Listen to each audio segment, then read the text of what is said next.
Welcome to ICL on a Tuesday, and tonight we have a fantastic show of world-class cards versus secret little critter tokens, or SLTC punk, or any other sort of fun name you want to call them, but this is the number 1 ranked team in the division versus the number 4 ranked team. Some top dogs with some hot action coming on, and speaking of that, we're gonna play our favorite game, Guest Those Casters. Luke did not tell us the lineup, so we just kind of have to jump in whatever. So don't let him fool you. This is not a professional operation. They didn't know who I was until you said my name, so thank you. Well, I guess I'm pretty easy to guess, but TJ Parker always guesses incorrectly, so that's my favorite part of this game. well, always a pleasure to be casting. It's been quite some time. Little hint? I'm excited to be back for my second time casting on the ICL. Is this really only your second time, or just your second time this season? No, second time ever. Oh, well then, welcome back. If we have any guesses, get them in now, but I'm just going to show you who they are, because I'm impatient. And here we go. It is good to have both of you back. Pretty excited to come back for this fantastic thing. Okay. It's also good to have you around, Awesome. Color. Good to hear. I didn't That's say awesome. which two of you was welcome to have back. I could have been referring to you and Clara and was like, nah, That Courtney, was a get out of smooth here. save. That was a smooth save, but it's cool, man. I'm kind of excited to see what world-class cards and SLTCs bring in. It's right at the end of the format. We've just kind of finished up our set champs, and we're kind of moving to another format, kind of. So it's like the little bit right before Wilds comes out. I rambled there a second, but I got distracted. You got there. And definitely, yeah, we are doing core today. And we're going to have core right after our DLC, so we already know what won that in... It was Brazil. I was about to say, I'm like, whatever place that was. It felt like an eternity ago, but it was a couple days ago where Zan took that down for the 3rd time with dogs. So who's excited for a dog's mirror tonight? Huh? I mean, is it good to get the dog's mirror so it's out of the way and we only have to see dogs once? Or would you rather have dogs play against like Amber Steel or Amethyst Steel and maybe watch them get crushed? Yes. Either way, I love it. it's Yes. dogs galore. Yes. Yes. It is- I don't want to see the Under the Sea simulator. I want to see some kind of counterplay. I mean, you'll probably see Under the Sea no matter what dogs is playing against. There just happens to be twice as much otherwise. Well, I guess I it's time to see some spice in there. Oh, Yeah. yeah. Yeah, We- some spice would be nice. I also feel like in a few weeks we may be missing dogs because I've been testing No. for the next set and I'm Ready scared for- of a few things already. Ready for the Well- toy revolution. I feel a few people might be thinking that, but at the same time, dogs will still be around for a little bit. So That's these new true. toys have to be oppressive and able to deal with dogs. But there's been quite a few 3 and 4 strength cheap characters revealed, and then some other aggressive cards that get under the seeds. So, but it does look fun. I'm happy to. I want to see the Queen of Hearts Sid combo become a new archetype. And Yeah. dogs, like, they have to play a Rhino and a Della's to be able to shrink that Sid all the way. So, and they don't really... I mean, the Queen gets hit instantly, so you can just shift her later, or play her afterwards, and then play it a few times, but I'm sure you could live to 9 ink, right? Never. Ain't no way.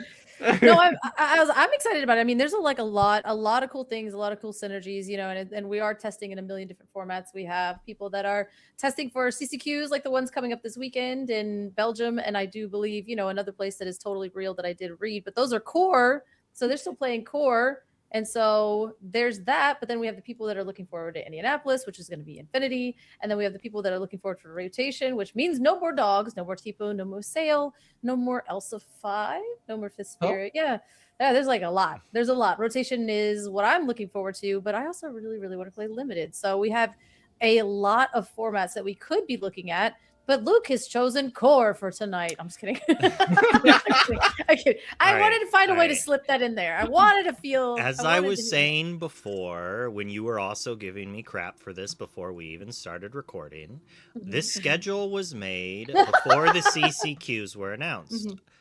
I just assumed some core CQs would still be around. And apparently I foolishly thought maybe people wanted to watch Infinity not until after Wilds comes out, and they still want to play core before that. But well, I'm sorry. I don't think a lot of cards came out that were very super impactful. I mean, would you? I don't know if that is that the lines of where you were going, Claire. Sorry, I didn't mean to interrupt.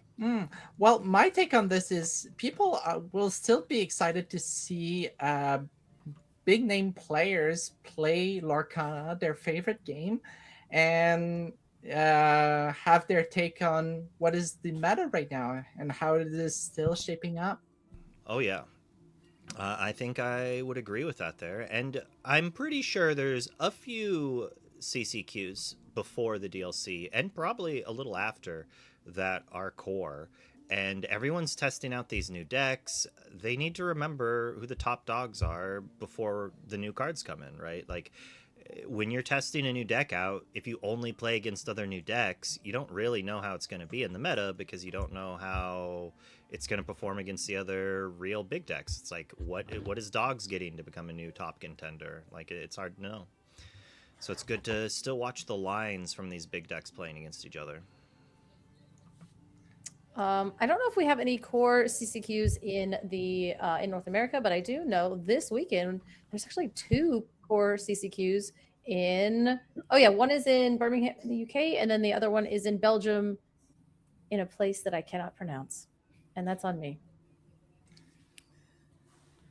Shout out for being from North America. I'm so sorry, guys.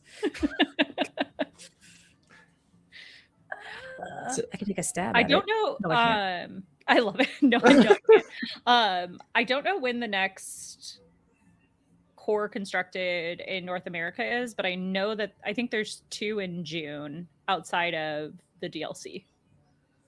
Ooh, really? Which ones? Yeah, because I know that DCI. Oh, DCI is going to be core. Okay, is core for sure. And then is Sharp Gaming going to be core? I think Sharp is core, but maybe I'm wrong. So we care about core in June. So Luke is right. You're going to have to watch for the dogs and watch for the toys and see which one's going to be more.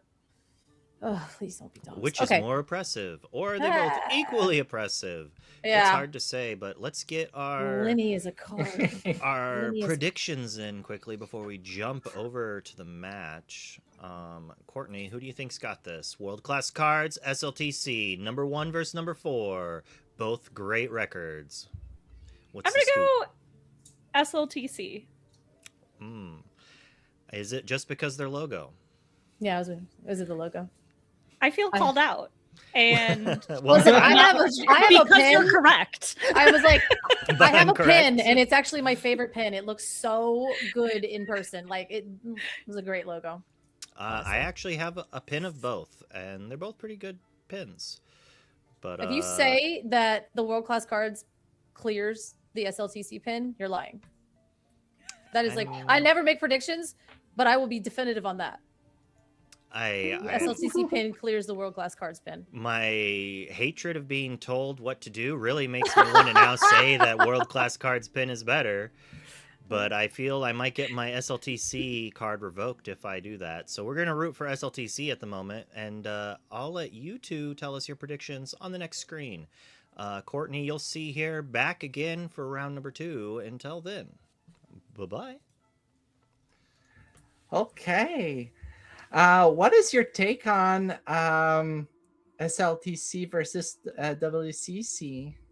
Oh, I never make a prediction on the team. One of these teams will win and one of them will lose. But every time I get over here, that is my right as a caster to not Mhm. do what Luke says and not make a prediction because I can't handle it. I can't. I can't Let's pick a just. side. Oh, but this is Ray. I'm picking Ray. Okay. Okay, And I'm I'm doing okay. picking Gator. I'm Oh no, picking Gator's a Gator. very good player too. I've seen them play on the ICL a few times, and they will ink and pass. But I know Ray. If you're Claire, if you're looking for Spice, Ray plays Spice, and if he's not, then something horrible has gone wrong, and we're about to find out. I do love some spice in the decks, right? Gator almost rounds. Okay. Sorry. Ray is really notorious for the spice. He loves his emerald and steel. But again, I mean, this meta is making us a little bit misplaced, but we do see a hook come down, and he is on amber steel as our underdog angel comes down on the draw for the 1 ink instead of 2. It's pretty great So ability. we've seen on Gator's side, John Silver, and it is blue green. Classic Tipo on turn 2. This is what we want to see. Yeah, we're seeing Tipo on 2 is what you want to do. Is that angel siren song is going to go ahead and sing her song, potentially just questing. Are we just getting our lure? Because I said I'm not scared Yeah. of that Tipo. I don't even care. Ray was definitive with that. I was really hoping to Yeah. see the Akud into, another reduction here, but Ray just saying, "Hey, I'm gonna get lore, ink a card, and maybe play some kind of singer, maybe an Ursula or literally anything." It's another Ooh. angel. Okay, so I'm wondering about this start right now. We're inking a Stitch and playing a second Angel. So maybe some trouble with the hand right now. Potentially, yeah. There are quite a few drops in here, but if we do draw into an Akud, we will be able to draw a card, which really helps us. So maybe we're trying to set up those singers as we see the Donald Duck Perfect Gentleman coming down on the board, which will give card advantage to both players, as at the beginning of Gator's turn, they will be able to choose if they'd like to draw a card. Nani is great here, though. Yeah, it filters through the deck, searching for key cards in this type of Amber Steel deck, Doc notably, or other key singers like the Troubadour, or any kind of setup cards that we want to have. Ray taking a look at the top 4 cards of his deck to put a 2-cost card into their hand. It will be a Grandmother Willow, which is a 2-cost card. Now that Nani really accelerated this Amber Steel strategy so much further than it used to be in the past. I'm not quite sure what this set kind of gave to Gator's deck over here, this Emerald and Sapphire deck. It's kind of like good deck stayed good. Was it Malicious Mean Scary? Was that this deck? Oh god, it's been years. It's set 10. It's set 10. It's mostly good cards stayed in the meta, and that's what we can see. Good cards stayed good as a Cinderella Dreams coming down, being able to ink a card at the end of our turn and then drawing a card if you choose to do that. And why wouldn't you? Because that is some of the best filter that you can. And now she does say whenever princess character is played, so she does trigger herself. So if Gator here is able to find another Cinderella, we will be able to double ramp ourselves into the future. And what is great about this is we want to get to our 8+ ink into play to get into all of our shenanigans later on. And they are shenanigans, and they hurt, and I hate them. But you know what? You gotta respect it. As a John Silver, one of Ray's favoriteest card, not favoriteest card, but it's a card that he really, really enjoys playing because it does get you if you're not paying attention. But it did go into the inkwell, opting for that Willow that we got off the Nani last turn. Now we will get a 1 reduction onto our next character, which means he now still has 3 ink to 2, 3. Yes, and he is gonna play the dump truck coming down. My goodness, this is one of Ray's favorites. We're going ahead and play and a Kakamora to follow it up, doing 1 damage to the Tipo with the dump truck and another 1 damage to the Tipo with the Kakamora, singing Strength of a Raging Fire on to the Donald Duck. And now all of a sudden, Ray's board is wide and we're staring down a single Cinderella on the other side of the board over here with Gator. This puts Gator in a really pressured position because he needs to get action on the board to control everything that is on Ray's side. We are 2 turns away from Under the Sea. We are at least 1 turn away from a MMS Prince Philip combo. As we see the Clarabelle come down, and Ray's like, I only have 2 cards in hand. And Gator said, just kidding. You're welcome. You now will go ahead and put that card into your deck and shuffle it up and draw 2 cards, which will then, at the end of Gator's turn, allow him to draw more cards than originally planned. I lost track. Sorry. Sorry. It's hard to keep track, honestly, because, okay, right now Gator is at 1. Ray's gonna get up to how much? Yeah, Ray will have 4 cards in hand at the end of Gator's turn. I think, yeah, so he'll draw up to 3 cards. Sorry, my child jumped from the top of her bed onto the floor, and it made it sound like it was a hurricane. So shout out to 5-year-olds everywhere. As we pass back over to Ray's turn, looking pretty good, but also staring down a Clarabelle. So we do have 5 characters on the board. Can we get 2 more characters and a Strength of a Raging Fire for that cow? Well, we just need 1 more character in strength, actually, so that can be feasible. Hey, that's not bad. Yeah. I thought she was 6 willpower, which would be crazy. We are jingling stuff around. Notably, Willow does give a cost reduction of 1, which is actually kind of funny because we got a free Kakamora or free dump truck from last turn. Ray notably loves these 2 cards. Playing Dump Truck and Kakamora back to back like that, especially with Willow, is probably the acceleration that he wanted to see, because I know he was trying this strategy in Emerald Steel last set and it just kind of worked. But now looking this with the Rim of the Willow, it's just kind of gross. That is so true. You can just dump your whole hand into play, and if you have any kind of reliable card draw, John Silver, this one does not allow you to challenge, I do believe, and you cannot. Yes. So this one, whenever this character is played, chosen character cannot challenge next turn. I think that's it. I think it's all. Dumping our hand and moving on over, riding the line of the deck list names here. Yeah, can't challenge. Sometimes it's like, and must quest if able, but it just says can't challenge until next turn, which we love that because Ray seems to be going very quickly, exerting all characters to go on a quest here, moving right along to 8, which is probably, I would say, the weakness of this deck, as we throw a Thunderbolt right at that Cinderella, taking away your ability to ramp. But the weakness is most of these things just quest for 1. Yeah, right now on Gator's side, we have a Clarabelle only. We have 8 right now. And Under the Sea. That we're getting there. We just need patience as a blue-green player. We are getting there.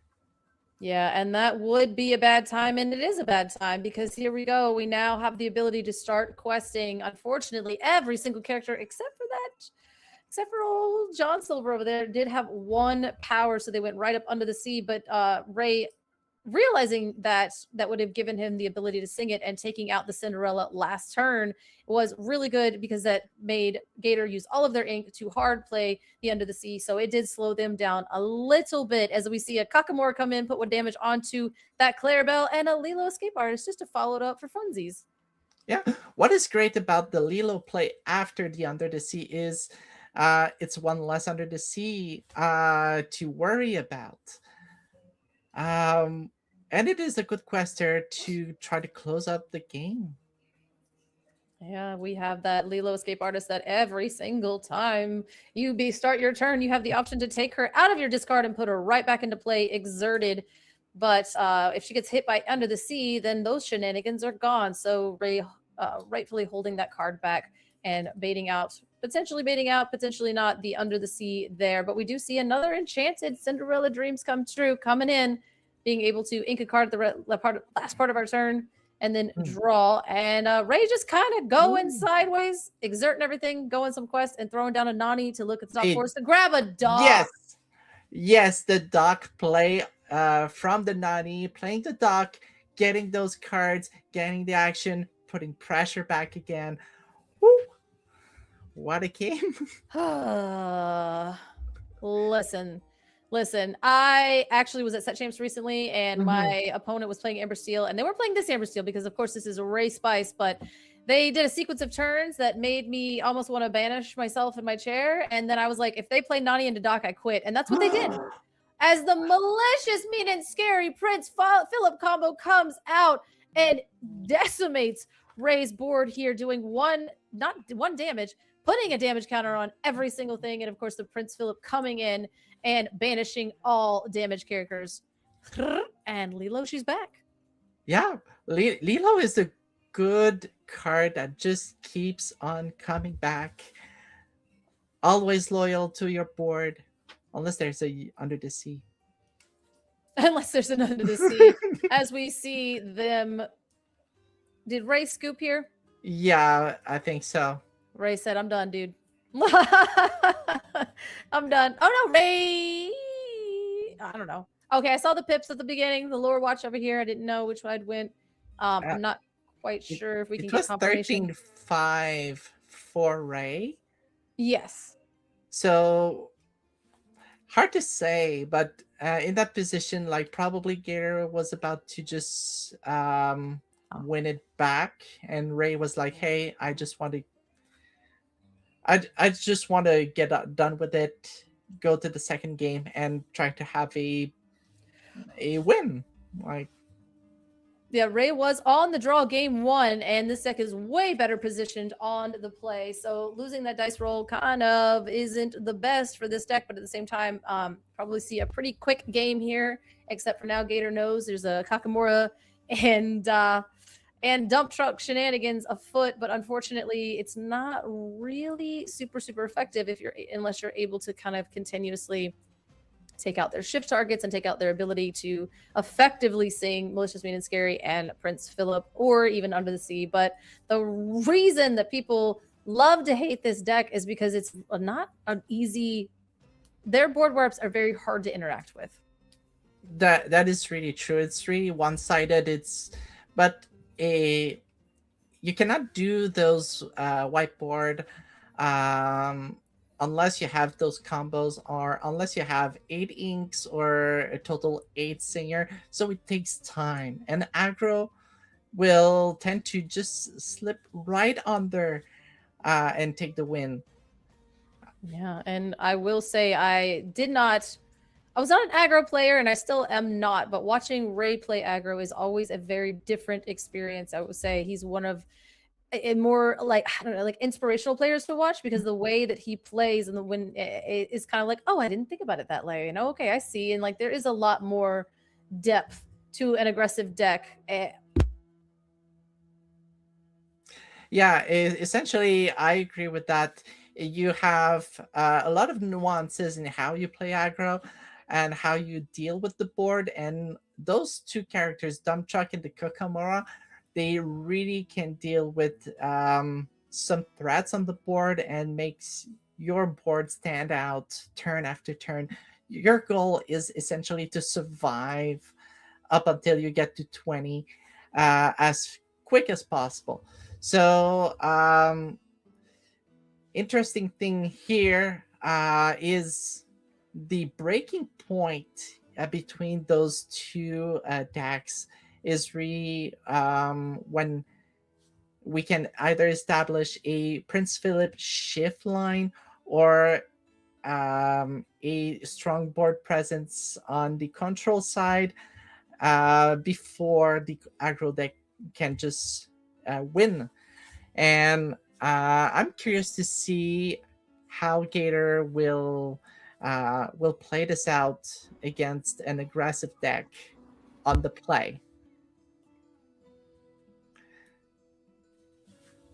And we are starting with the Captain Hook on Ray's side, because we maybe anticipate some characters early on from Gator, and we want to maintain control of the board.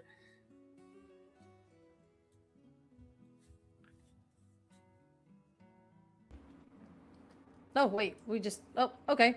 Yeah, we started the next game. Yeah, I was like, oh, no, I knew that. I was just like, okay, so we got the Captain Hook into the Ursula. I don't know what I'm going to say. That's Ursula Vanessa. Vanessa, yes. She's be singing. She's good at Thunderbolts, which would be good in a couple turns, I suppose. This isn't a very aggressive start here, but at the same time, it does set us up to be able to sing Thunderbolt, to be able to crack back if you decide to play Tipo instead. So there are a couple things that we could do. This is But unfortunately, I feel like last game I'm not sure if Akud is in this deck, but like having the double angel line, you really wanted to see the Akud to kind of accelerate your game plan. This is a very fair and respectable thing to do. Obviously, Ursula is able to sing Akud if we have it, but we can just go ahead and Thunderbolt the Tipo, which would be funny. But it is the Akud, which is so much better. We will be able to draw a card, and we get a reduction of 2 ink on our next character played. So the best play here will be a Stitch, or just widen the board as much as possible. Go as aggressive as possible. I like that. We got a free Lilo Escape Artist off of the Akud, throwing that down, and then having the John Silver come in and make the Tipo not able to quest. So Tipo, challenge, you can't do anything here, Tipo, as we're probably just going to go play a Cindy, but instead, it is the Prince Philip with Ward and 3-2 stats with 2 lore, and that's not what matters. It matters that it's the Ward, and it matters that it is a shift Philip target. So we have the Philip Vanquisher of Foes, who is a shift 6, and Ray says, I'm throwing it all to the side. We're just throwing it back, sideways, exerted, getting our lore, because the writing might be on the wall, or this might be bait. Well, you need to quest as much as possible from here, because there's a two-turn clock, like big screen and everything. Like, you cannot miss it. And Gator really hopes to get the combo out there. Yeah, and Ray sitting here playing the Grandmother Willow into the free dump truck to put the 1 damage onto the Tipo, and saying, hey, you can't shift it and get rid of my board this time, but I'm going to be able to go from 7, 8, 9, 10, 11, 12, 13, 14 lore next time, as we will go ahead and you're welcome, our own Tipo, shuffling it back into the deck to draw some cards, looking for the combo, I'm assuming. The other pieces here, getting a little bit further down into our deck. Kind of. Yeah. Shuffle it and then you, yeah, I would do that in Gator's place, that's for sure. You wanted to see a John Silver or something of the like, maybe on this turn, or we did miss that Cindy, but we are setting up for the Prince Philip, so it seems like, going for our Tipo, maybe kind of we're committing to this line as we ink a Tipo. Definitely. I think John Silver will be better after the MMS combo to kind of lock the board, but not before. It does feel as though he's kind of looking for it in that aspect, because, looking for a Clarabelle, looking for any way to build back up. And typically the Emerald and Sapphire player doesn't really want a hard play You're Welcome on 5 ink onto their own Tipo. That is usually a Desperation Station play, but we'll see. Could have been bait. That's my thing. Everybody's diabolically geniuses, and they're doing things to throw you off, or you're just desperate. I don't know. We'll see. We'll see how it plans out. Hard play Akud. Okay, hard play Akud means we can get up to 3, including the reduction from Grandmother Willow. What could be interesting at 3 or lower? I'm not Mowgli. sure that I would. Oh, well, we're going. Yeah, Mowgli would have been nice, but we're saying let's throw a little Captain Hook out there with 1 card in hand. I don't know how much I wanted to commit to the board, because this is the turn. Either you got it or you lose, and that is just kind of the position that Ray has put Gator into at this point. And since you can't interact with his board wipe, you kind of just have to. Okay, one good take here is. Never mind. Oh. And never didn't have it, as we ink the other Malicious Mean Scary and just have the smaller Prince Philip sing it and then shift him onto himself, and now you have no board. But Lilo Escape Artist is into the discard. Doc. Wow. Doc here to save the day once more. And that is all we had. We did not have another 2-cost character, but we did have Doc in our hand to help us rebuild. And now Ray is at 14.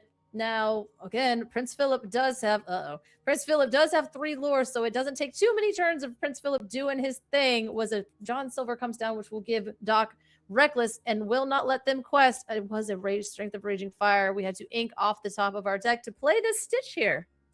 Interestingly, the Stitch, unless the John Silver targets chooses it to get Reckless, most probably, would have been a good way to recover in this game. Yeah, but hey, we got John Silver and then another John Silver, as both of Ray's characters do have Reckless now. Stitch does have to quest to have his ability. He also has to have 2 other characters on board for you to be able to draw a card. So that Stitch is basically a really cute 4/5 as Lilo jumps right out of the discard onto the table, exerted, and we're just gonna cry. Yeah, Double Trouble on the other side is like, whew, really hard to manage. A double John Silver lock is one of the most brutal ways to end a game. Yeah, it's pretty much Philip questing for 3 for fun, and then and I think Ray's like, I don't even want to play this game anymore. I'm out of here, as Gator takes it in about 10 minutes or so. That's all right there. 20. Yeah. 20 minutes. All right. Yeah, that was definitely not a favorable matchup, considering wanted to go fast. And at the same time, I think that this deck, Emerald and Sapphire specifically, has ways of, if that deck can beat dogs, then it can beat, a Ember and Sapphire aggro deck pretty handily. That is true. And I think the bet of putting a lower curve of characters can win you some games against some type of decks. But I believe that it makes you very vulnerable to any blowouts to control decks. Yeah, and that double John Silver, I know I saw some people saying like, oh, he gave up too quickly. No, Ray has played enough of these games and does not feel like playing it out. Just some people like to play it out just to kind of see, we're going to play our cards, we're going to be on the ICL. Ray's like, I ain't got time for that. I'm out of here. I'm not winning this. I'm not winning this. I'm not playing this. I will not lose over the next 6 turns. Let's just go eat dinner. So yeah. Time efficient. But we probably will have more games coming up. The round is not ended.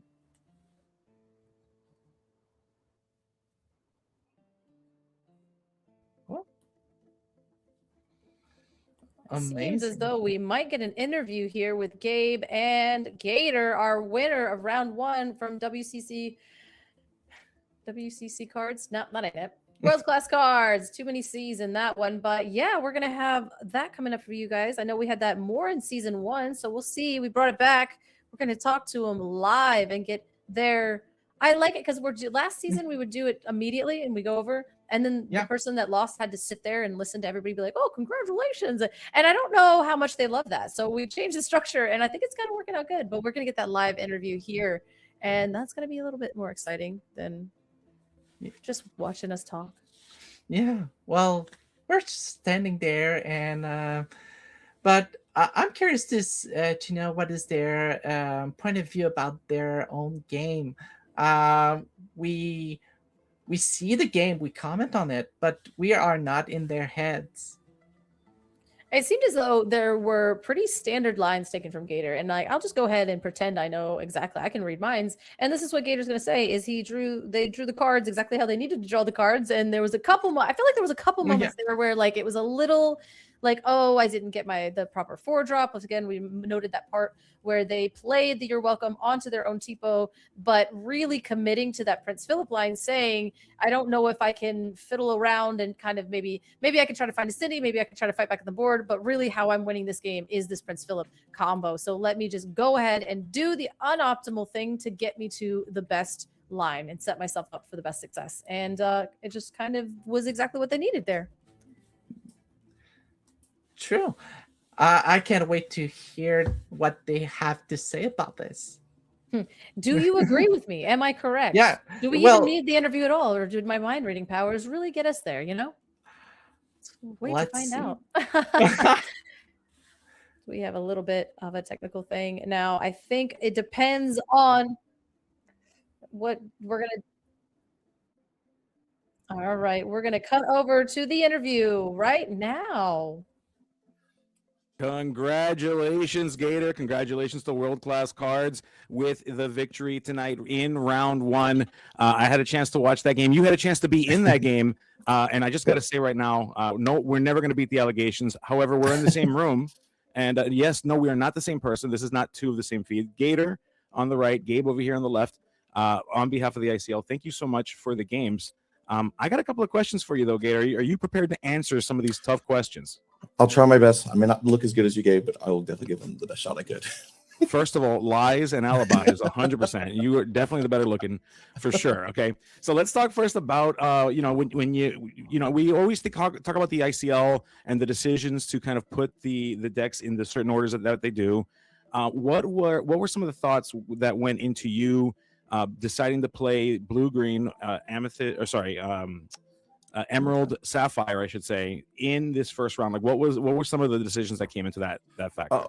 So it's been pretty much since I've been in ICL. It's the last deck I haven't played. I'm more known for like the control player, but I've been playing like dogs, blurple, blue steel, things that aren't what I normally play. So I finally get the chance to. Fungus doesn't get to steal it from me. Shout out to Fungus for letting me get on green blue for one. So, but yeah, that was kind of the thing. I got the opportunity. J-Bomb was playing it last week, and get him ready for Brazil as well. So anything to help the team. But I was going to hop on the green blue. So do what you can. Throw it off round one. No one expects it round one. Usually expect the dogs or something like that. So.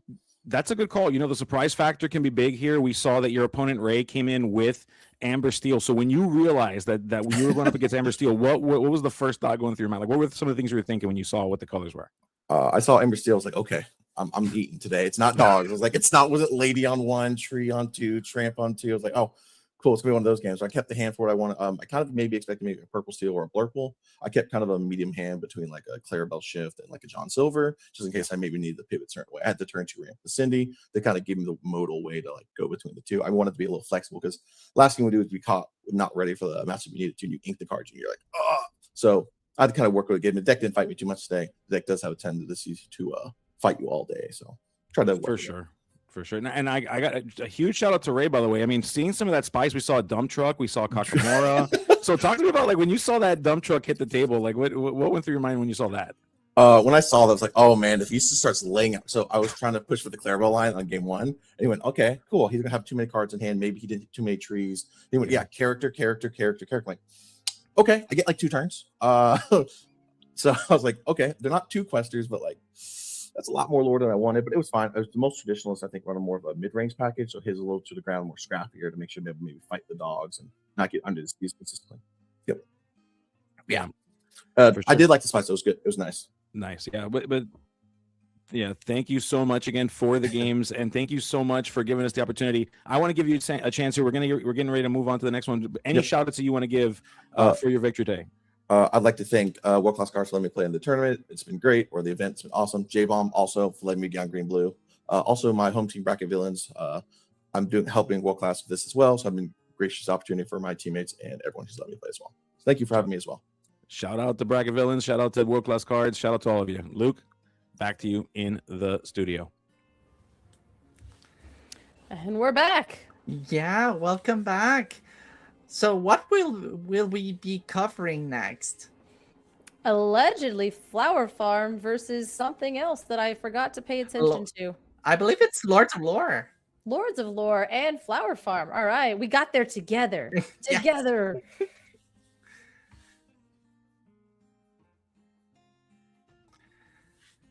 And we are just moving some things around. What were you going to say? I'm so sorry.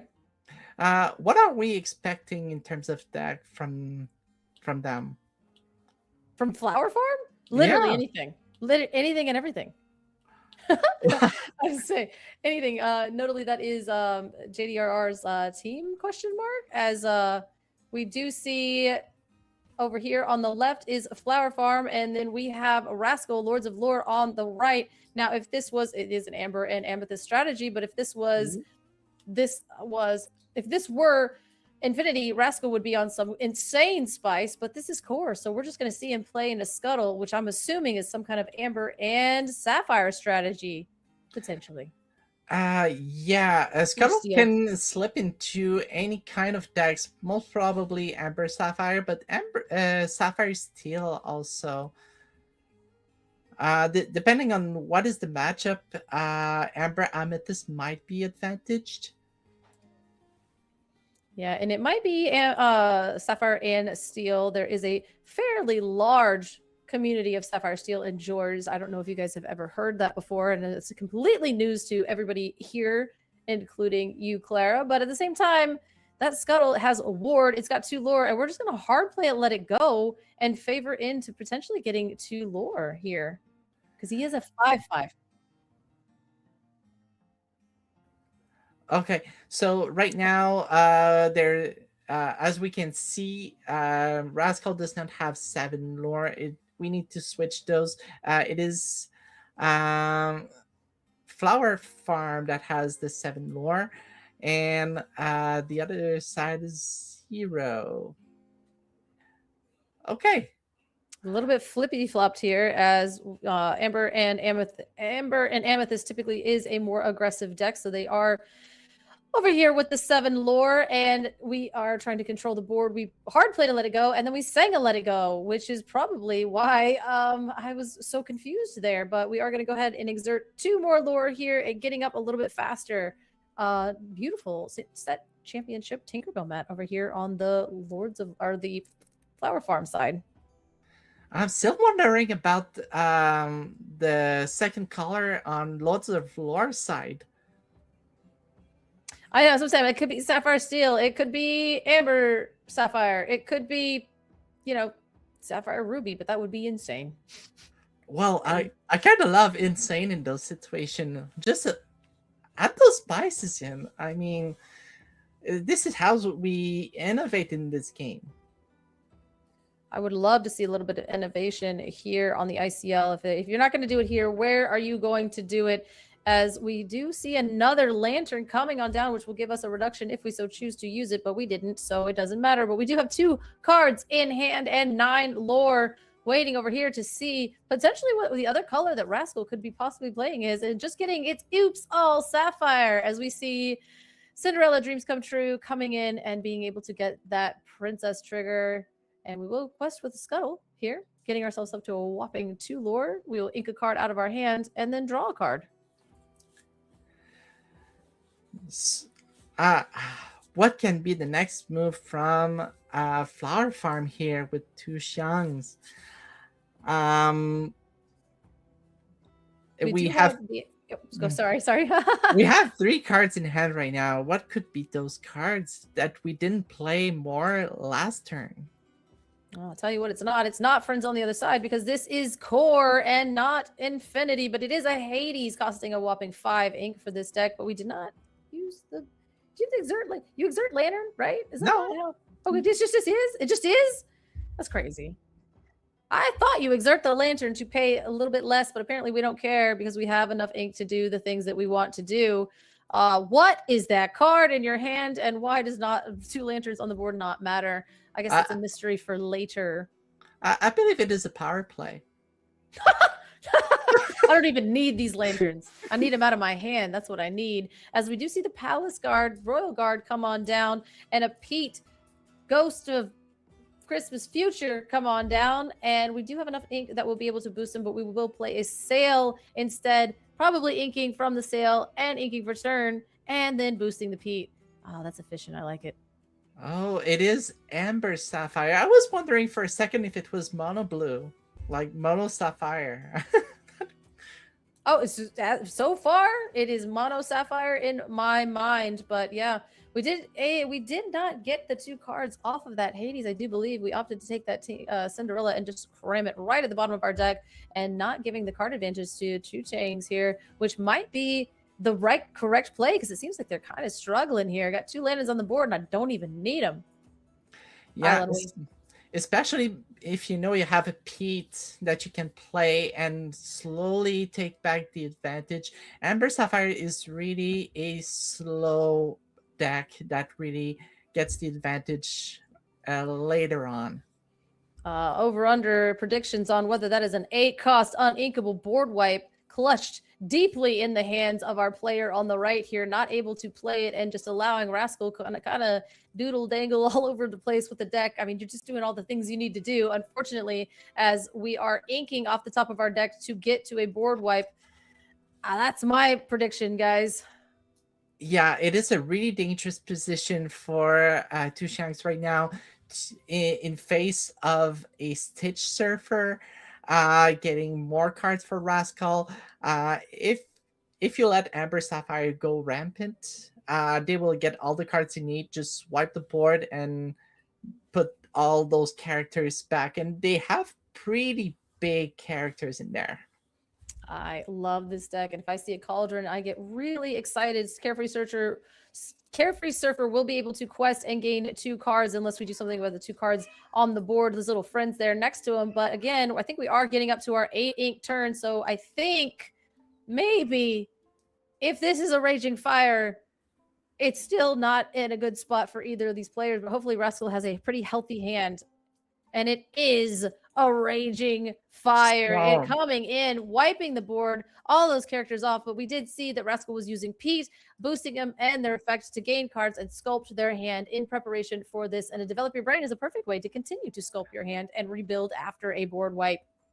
I think it was bigger than a Raging Fire. It was actually a Raging Storm that just blew the whole board away. Luke was in our ear and destroying both of us mentally and almost a little bit physically. So just me. Luke's just in my head, making me sound even more crazy than I actually am. And that is a feat in itself, as we do see the Mufasa giant old lion. I don't know what his sub name is because I just go, oh my gosh, when he goes onto the board. But he does have 4 lore, and you put 2 of your Inkwell cards back into your hand at random, and he does other shenanigans, but he usually doesn't actually stay on the board long enough for you to care. But we see a Mowgli coming down and taking Rascal's Raging Fire, which I don't think that you want a Raging Fire right after you throw a Mufasa. No, we really don't want to use a Raging Storm in our strong position with Mufasa right now. Essentially doubling our inking power every turn to see more plays. What is this? It is a signed Hades Infernal Schemer, and that is R&B's signature slapped all over that. We basically did some things. We got rid of an evasive threat, I'm pretty sure, or we just drew a card. I'm not sure either, but we did quest and get 4 lore and then ready our ink to play the Hades onto that character. And we have a Tigger that comes down, not able to target anything. And just kidding, here's another Hades. We ran it right on back. This one, notably, not signed, but it's fine because we use 7 ink. We'll quest with Mufasa, go up by 4, ready our ink, and play a Pete. Probably boost him because we got enough ink for that. Because, by the way, we're getting 2 turns per turn with this Mufasa. And quest for 2, and now we're at 17, guys. And finishing off with the Ellen Way.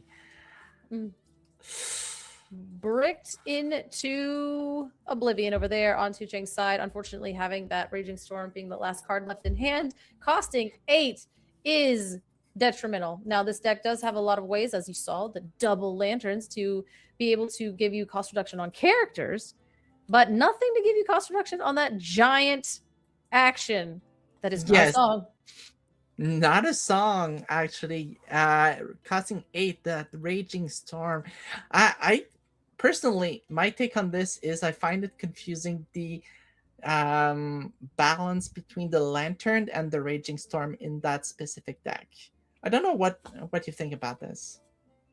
That card is definitely difficult. I know that it's kind of what you were saying, like the Amber and Amethyst strategy can utilize the Raging Storm, but at the same time, it just depends on how many you have. But apparently, it looked as though our player on the other side, I don't know, my memory's bad tonight, but it's fine. They had, I don't know, approximately 8 Raging Storms, so they get getting them stuck into their hand. So it's you want to balance your own inks, but at the same time, you can kind of have a lot of low costing characters that you're getting a lot of reduction off of, but then the top of your deck is this uninkable bomb, which is then forcing you to ink all the little characters off the top of your deck and not accelerate your game plan. So it can be a bit of a mid-range control deck, but I guess against Amber Sapphire, it probably just can't keep up in that regard. No, not once they get their Hades, Stitch. So 7 ink is their sweet spot. And they're throwing all those things down. And just in case you were ever able to get rid of the 6 willpower or the giant Surfer Stitch, then they sometimes have a Cauldron and they just get to hop back onto the board with no problem. So pretty rough matchup, I think. Yeah, Ember Sapphire is the surprise of this set, I think. Not to me. I'm just kidding. I love that deck. No, I love that deck. Again, I don't know if, like, I know that it has seen some relative success this season, which has been really, really nice. But at the same time, it's one of those decks where it's like lingering right at the surface. Like there's just a couple things that needed to be unlocked. I think now is the first set that it's like super playable, but even then it still kind of crashes to certain strategies and just dogs really. not just dogs, but Dogs is really strong. What can we say? It is the deck to beat, and we gotta find a solution. And let's hope to see one tonight. would be nice. Yeah, it's definitely the solution. Is it's such a weird conundrum to be like into, because you're like, okay, in Swiss I might not hit dogs at all. So if I tech my deck to combat dogs, then I'm kind of lowering my power level, but I will hit it in top cut once I get there. So I have to be able to beat it once I get to top cut, because it's still going to be there. And I don't know what cards we're playing over here. They are quite far into the frame over there. So, but we do see a lot of Amethyst cards over here. We're going some blurple goodness over on our left, and then on our right, it's probably Emerald. Emerald? I see some emeralds. How have you? I was like, hopefully you could see the rest of their board, but if that was my opponent, I'd be like, get your cards out of there. I'm pretty sure that's a. Nope, I have no idea. It's a Donald Duck Purple Gentleman. There we go. There we go. Wow. Wait, doing a quiz about just a part of the card, and what is that card? Sometimes I can do it, but not emerald cards, because those aren't real. I'm just kidding. I'm kidding, guys. Kidding. Oh my god.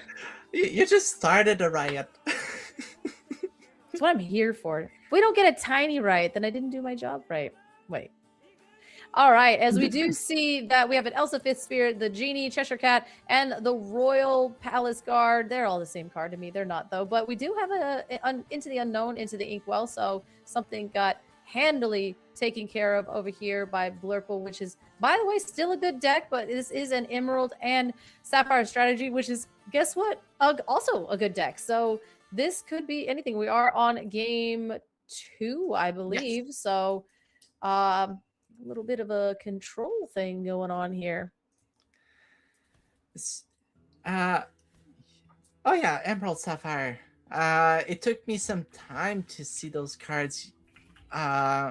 You're good. I'm a bit rusted. But that's okay, because we can see all those great cards, and Matt has quite the advantage on board, but don't be fooled. Emerald Sapphire can get out of nowhere with the advantage.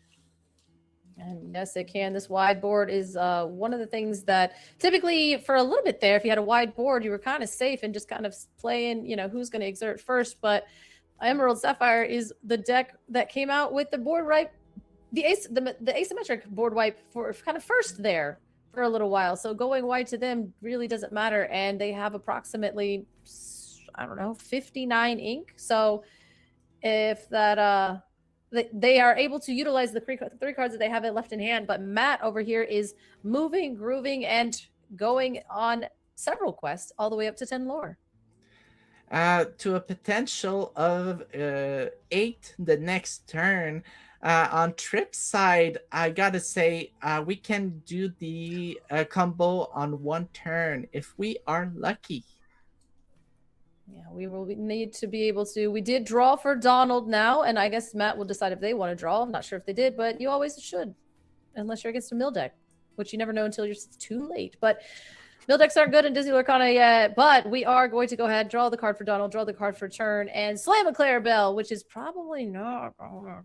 Unless we get a John Silver here, something to kind of slow our opponent down and make some things happen. 3 ink's gonna do it, but is it gonna be the Prince Philip? It's a Mama Odie. Oh, okay. That's why we have so much ink, and that's why we're probably not gonna win this game. But at the same time, we're having fun. That's the spice that we were looking for. We're gonna ink geyser.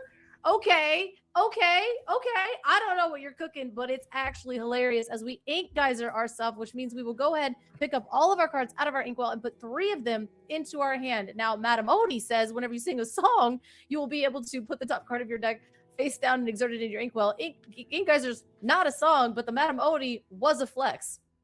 Yeah, that's for sure.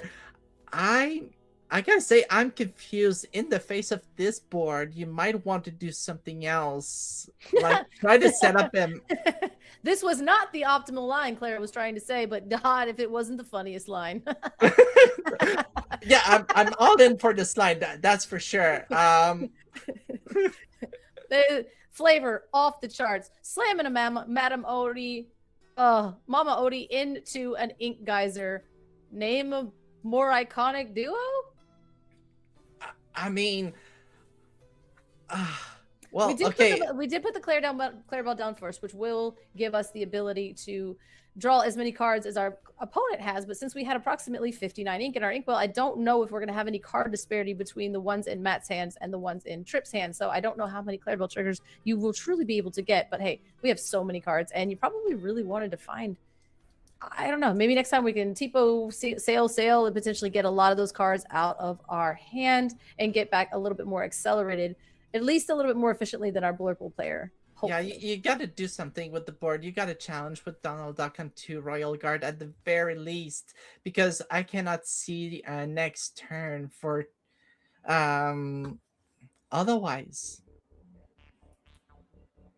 We're losing slowly if we don't take out that Royal Guard. But hey, we're singing a song. We are singing Mother Knows Best to go ahead and bounce the ticker back to your hand. And then we will get a Madam Odie trigger. The plan was there all along. It was there. Tripp had it planned out. I don't need TPO sail into anything. I'm going to sing the removal onto your character and then get my Mama Odie trigger. And then we'll have the ability to ink off the top of our deck. Okay, I mean, this is an interesting play. Could save us just enough, because if nothing was done next turn, Matt would have quested 8 up to 18, and with a warded character, the only solution would have been MMS plus Prince Philip to deal with the board. I am 100% questing with everything except for Scuttle. Oh, just kidding. We're going to run it all back. We're going to go take everything on a quest here. Just go for the big one. Get all the way up to 17, I believe. And please play something. Well, at this point, you just play. You just spin to win. And hope you get there before the control deck gets to you. Now, we do play a TPO. Are we going to choose to? Yes, we are. We're going to choose to then go ahead and use his effects to ink something. So we will also end our turn at that 5 ink, opting to play a Royal Guard out, emptying our hand a little bit, not to hopefully get some Clarabelle triggers, but I have no idea if it matters because I'm pretty sure Tripp has their entire deck in their hand at this point. So many cards in hand. Yeah, we can imagine all sort of play. So Under the Sea would be very good, but not good enough, but it would still be pretty good, as we are going to go ahead and challenge, I do believe. Yes. Challenging into the Scuttle the old-fashioned way. That is an interesting thing to see Clarabelle run out and do. Now, hopefully you have some miracles. Yeah, well, if we sing Under the Sea, we deal with the whole board except the Cheshire Cat, guaranteeing us a breathing room for the rest of the game. So with all the cards that Tripp has in their hand, I hope that they have something along those lines. And we are going to go ahead and send her on a single thing that says that you can't. Is that friggin' what is that? You can't quest. You can't quest. Okay. That was good. That was Heffalumps and Woozles then. They're not allowing us to quest. Mama Odie going ahead and singing that, putting another card into our inkwell face down and exerted. Really just Mama Odie carrying this situation on her back. Yeah, well, what can we do next to really ensure that we still have one more turn? Like, at this point, we're just singing in our heads, one more turn, one more. Are we sailing here? I'm pretty sure we're just playing our deck because you know what? We have successfully triggered a Mama Odie 2 times on the ICL. And at this point, I just want to play my cards, man. Because I think it's under the seer bus. Yeah, that was the fist bump going in there, like saying, "Hey, dude, I just look what I can do." As I think we're gonna go on to game 2 here. Nope, that was actually 2-0. All right, Mama Odie, don't put it in your deck, but man, it was funny. I love to see all those decks in this round right now. For sure, a lot of blue-green. It is a good deck in certain situations, and most of those situations are pretty much all situations, except for dogs or Amethyst Steel. Depending on the build of Amethyst Steel, it can be a little bit rough, but you do have to draw your cards in the right order. But yes, against another control deck, it can be. If you're drawing well as Emerald Sapphire, you're pretty favored in a lot of situations, and that is the key to draw. That well. is true. This type of deck is really like you have it or you miss it. Yeah, you set yourself up to be in the best position that you can. And if you draw it, you look like a god. And if you don't draw it, you lose and go home. So it is one of those decks for real. I don't know. I like it in the format, but at the same time, historically speaking, it was one of the decks that would beat itself before you beat it, right? You know, you're like, and that's still kind of the way that it is. But there are a lot of cards that have smoothed it out, and I think that. Honestly, to see J-Bomb in the deck, green blue is certain situations, not Brazil. Brazil was not one of those situations, apparently, though. But shout out for J-Bomb and Xenulus making it pretty far in Brazil with this deck, being not the room for it. So how did they fare? Not great. I think Xenulus did got top 38, and I think every other Emerald and Sapphire player. I don't think it was very fun for the Emerald and Sapphire ink combination in Brazil this weekend. That is sad to see, but every deck has their days, and it seems that we are in the dog era right now, ever still. I just say that Zen was the highest finishing Emerald and Sapphire, so 38th is as high as it got, and then everything below that was just no Emerald Sapphire as far as the eye can see. But again, we saw the strength here. You said we've seen several Emerald Sapphire decks, and they're doing quite well. I know they think they were doing quite well in Vegas as well. So, yeah, Green Blue would have done well in Top Cut, but aside from Zan, I think that was the thing, right? Survive until you get there. Clara, where did you go? I'm all alone.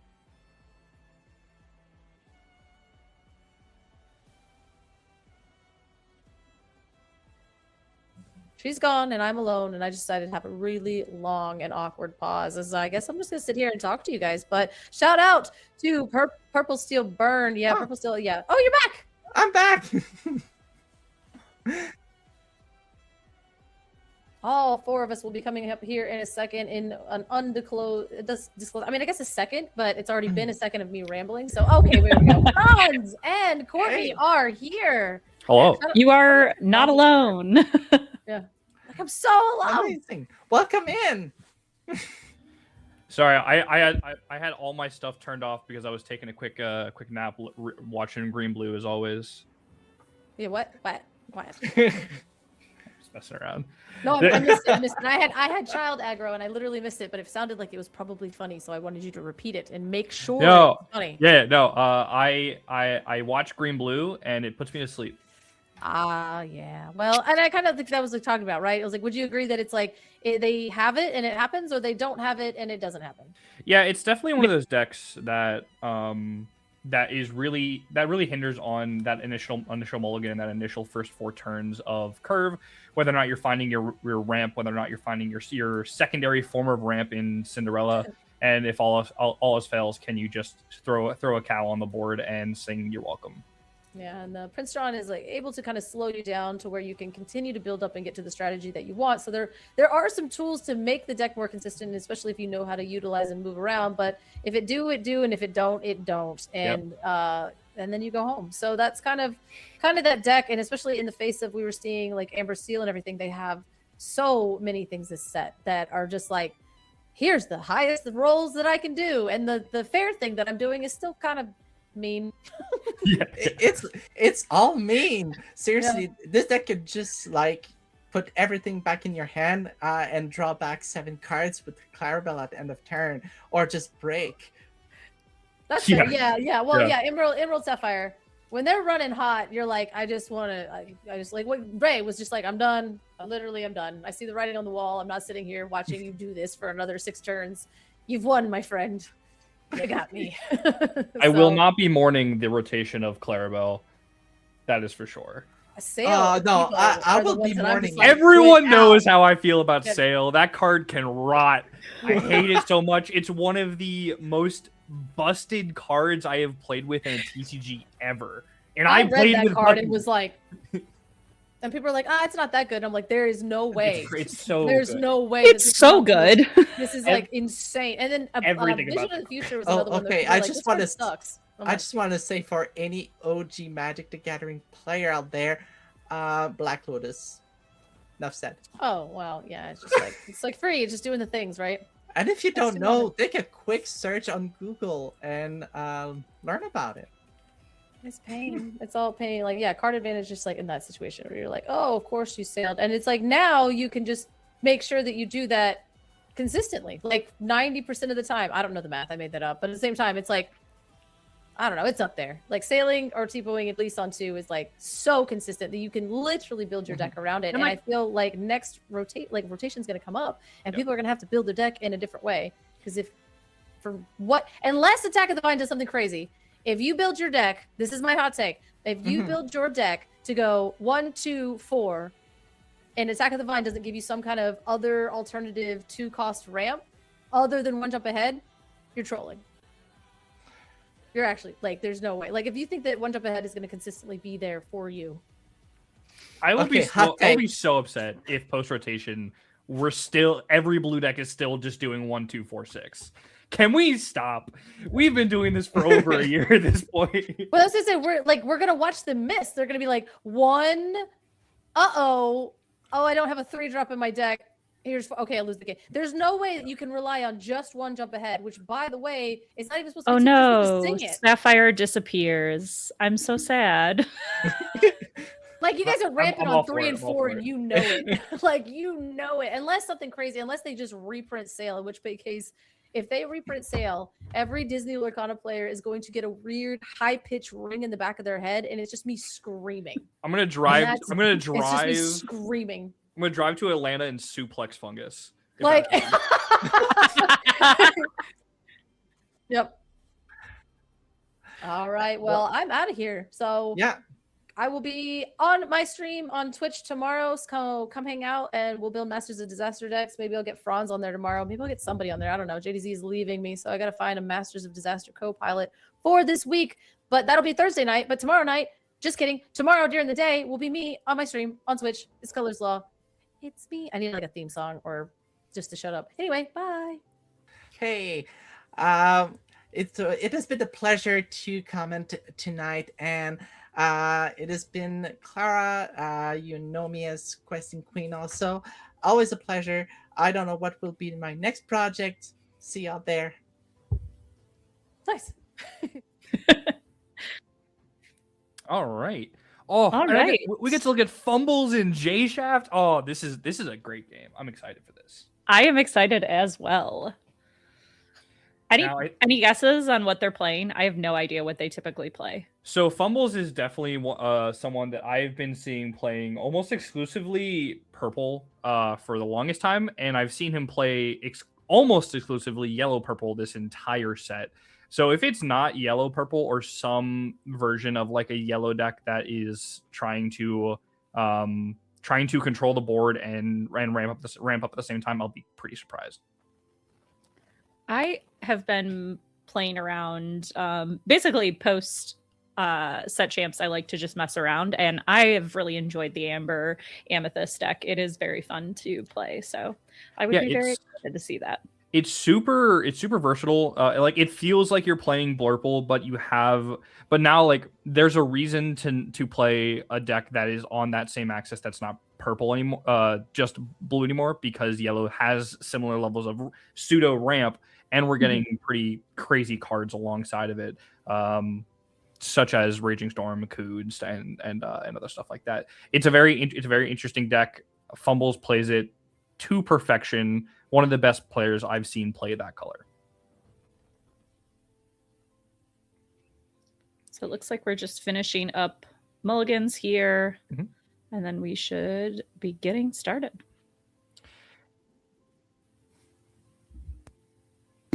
And Jay Shaft, very prominent amongst the entire player base as being not too vocal in the community, but everyone who has seen him play or has played against him knows how good this player is. Usually a Blurple aficionado. It'll be very interesting to see a purple mirror played by two people I respect very much.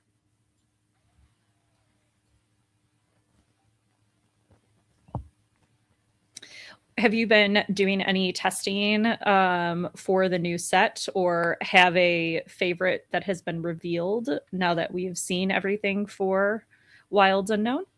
So I am pretty excited about the prospects of yellow purple as well as yellow red going into rotation. Maybe not necessarily this set, because I think there's still a lot of time for Blurple and yellow purple to really pop off. And here we do see it pop off indeed by going the 1-drop into Willow into another 1-drop, a Blurple staple. But now we get to play that same line, except we have 3 characters on board now, which is a really nice way to start the game. Having 3 characters on board turn 2 feels very nice. There is no other qualms about that. And playing into a Sapphire deck, that's going to feel really good because you're able to just build up your board significantly while they're trying to ramp. Yeah, and we did see an ink of an Elsa early from Fumbles. So maybe saying that he either has another one or has another plan for his turn for his 5-drop play because he went super wide early. I can't see the card he played, but I believe it's an Iago. Iago. Fantastic card. Absolutely love it. Especially against in a meta right now where I think purple decks, especially Blurple, are cutting down a little bit lower on that single target action removal. So unless J Shaft is playing something like Magical Maneuvers or something like Hypnotic Strength, that Iago could put in a ton of work, especially if you have an Elsa next turn. Absolutely.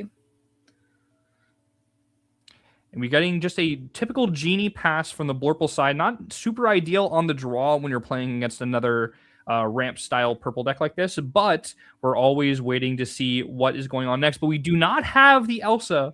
We just go for another Grandmother Willow. Very interesting to see where Fumbles is going to be taking this from here. And it looks like we're going to play that Willow and pass, it looked. Yeah, so that looks like a pass going into 5 ink, turning any of those cards sideways. Maybe Iago might be a little bit more safe, but turning any of those other cards sideways would give a potential Cheshire Cat a ton of value. Absolutely. And we do get just a typical Elsa coming down here, and we're just going to go for that Willow instead of looking to go for that Iago. Very important. If that Iago was a Genie or even a Dumbo from Fumbles, then this will put him in a pretty rough position with that Elsa.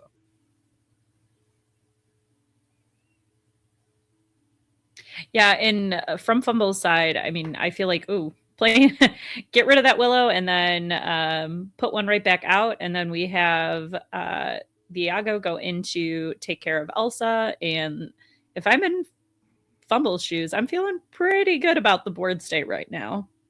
Yeah, although another Willow coming down, showing that his hand might be a little stopped up on inkables. He hasn't inked in the last turn or two. Very possible he's waiting to play a Demona next turn and keeps drawing those uninkables. That Iago turning sideways now to take care of the Elsa. If something like a Sven comes down, then he gets a pretty good 2-for-1 on that trade. Maybe that's what he was trying to avoid earlier by not turning that Iago sideways. But we just got a vanilla hard played Let It Go. Both of these early games are looking just a little bit wonky from both players. But with that Let It Go, we are able to start questing with that Genie. Yeah, that definitely keeps that Genie safe now that Iago is off the board. And we do Yep, play we that see Demona. that Demona, And I think which really good value for fumbles because I Absolutely. think J Shaft had 3 cards in hand, so really just able to refill hand, ink, play out some cards, and then quest. Typically these purple mirrors are gonna usually come down to who is getting the most value out of their evasives, out of their Demonas, out of their Cheshire Cats, and starting off the first Demona by getting full value out of it yourself while locking your opponent out of getting any cards, as well as putting them down to 1 card on board. That's where you want to be. This Genie still is uncontested though, and a Cheshire Cat can help start bringing stuff back in, bringing the board back into your favor. Hades though also is going to help with that. Yeah, absolutely. That Hades is helping get rid of that big body there, but Fumble's still with a pretty decent sized board. I think the decision now here is J Chef trying to decide if he is going to quest with that Genie or start clearing up some of that board. Yeah, those Willows, very importantly, are going to not be as Fumbles is not going to be as happy to turn those cards sideways going forward as when they can all be banished in 1 challenge with those. So picking your target really carefully here is going to be important. We choose to go for the Royal Guard, maybe trying to avoid another Demona so that the Royal Guard can take out your Hades in 1 go. Absolutely, I would agree with that. I think that's it was a pretty smart move there, and we see that a Demona was in hand. And once again, we do get full value from Fumble side. This time we do get 1 card on J Chef side. And this is where we want to be. We do see Iago starting to pressure that board again. Can we take out this Hades here? So we have 4. We would have to send both Willows into the Hades.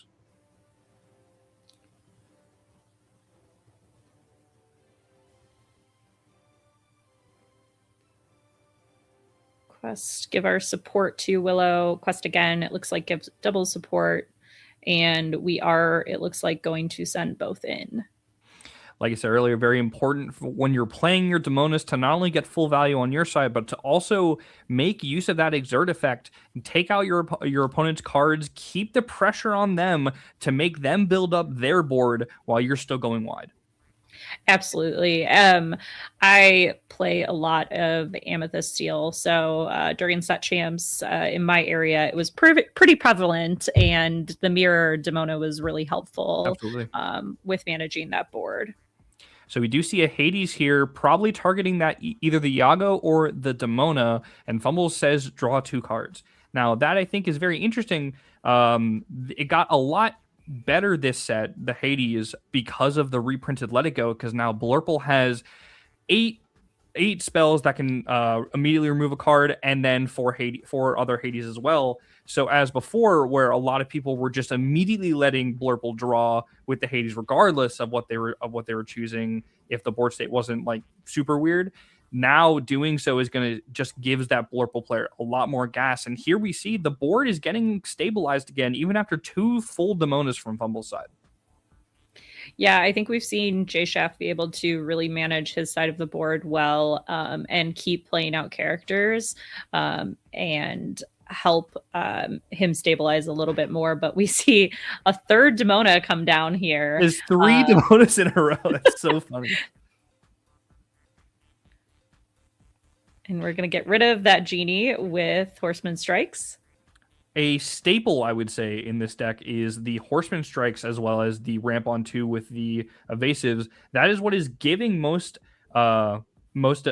was giving this deck the most ways to get up in the Evasive War. And here we're also clearing board. This is exactly what where Fumbles wants to be. He wants to be the one with the board, forcing J Shaft to play his big cards in, because everyone knows that Blurple does not double spell super well. Absolutely. And I think Fumbles is down to 2 cards based on what I saw in his hand. So Demona will ready at the start of the next turn. So really no issues using that Demona to go in and help clear that board last turn.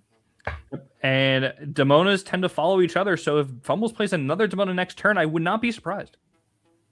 Honestly, at this point, I would not be shocked.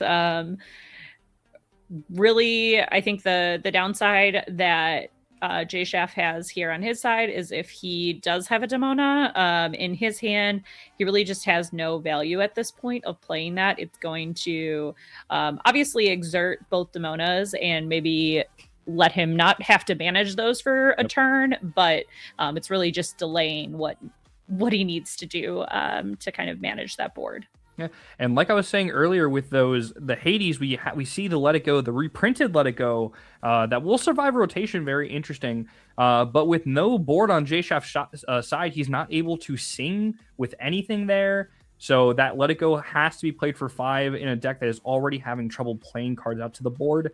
And here Fumbles is just keeping up with the wide board and just getting chip lore at the same time and starting to put on the pressure. Yeah, absolutely. And gaining some lore, getting that Dumbo out feels just really good right now. I mean, feels good to just be able to close out that game with the board state. Having to hardcast a guidebook on J Shaft's side to try to find some solutions. But it looks like we're going to get the scoop and go to game 2.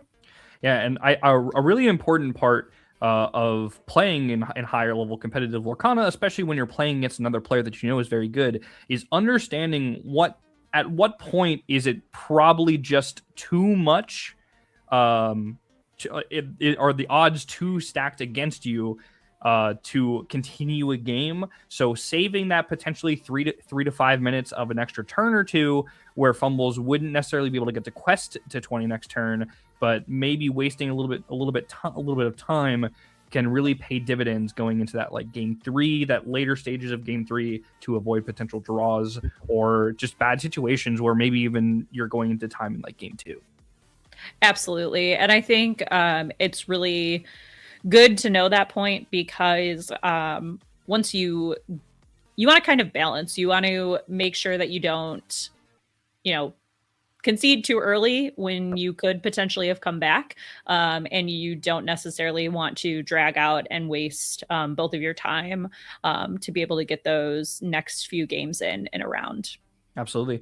Now put yourself into J Shaft's seat right here. You're down a game. You're playing against Yellow Purple. You know that Yellow Purple loves to prey on the evasive war, where usually you're the one that's preying on the evasive war. What are you looking for in this mulligan in this game to try to take a little bit of advantage of your deck?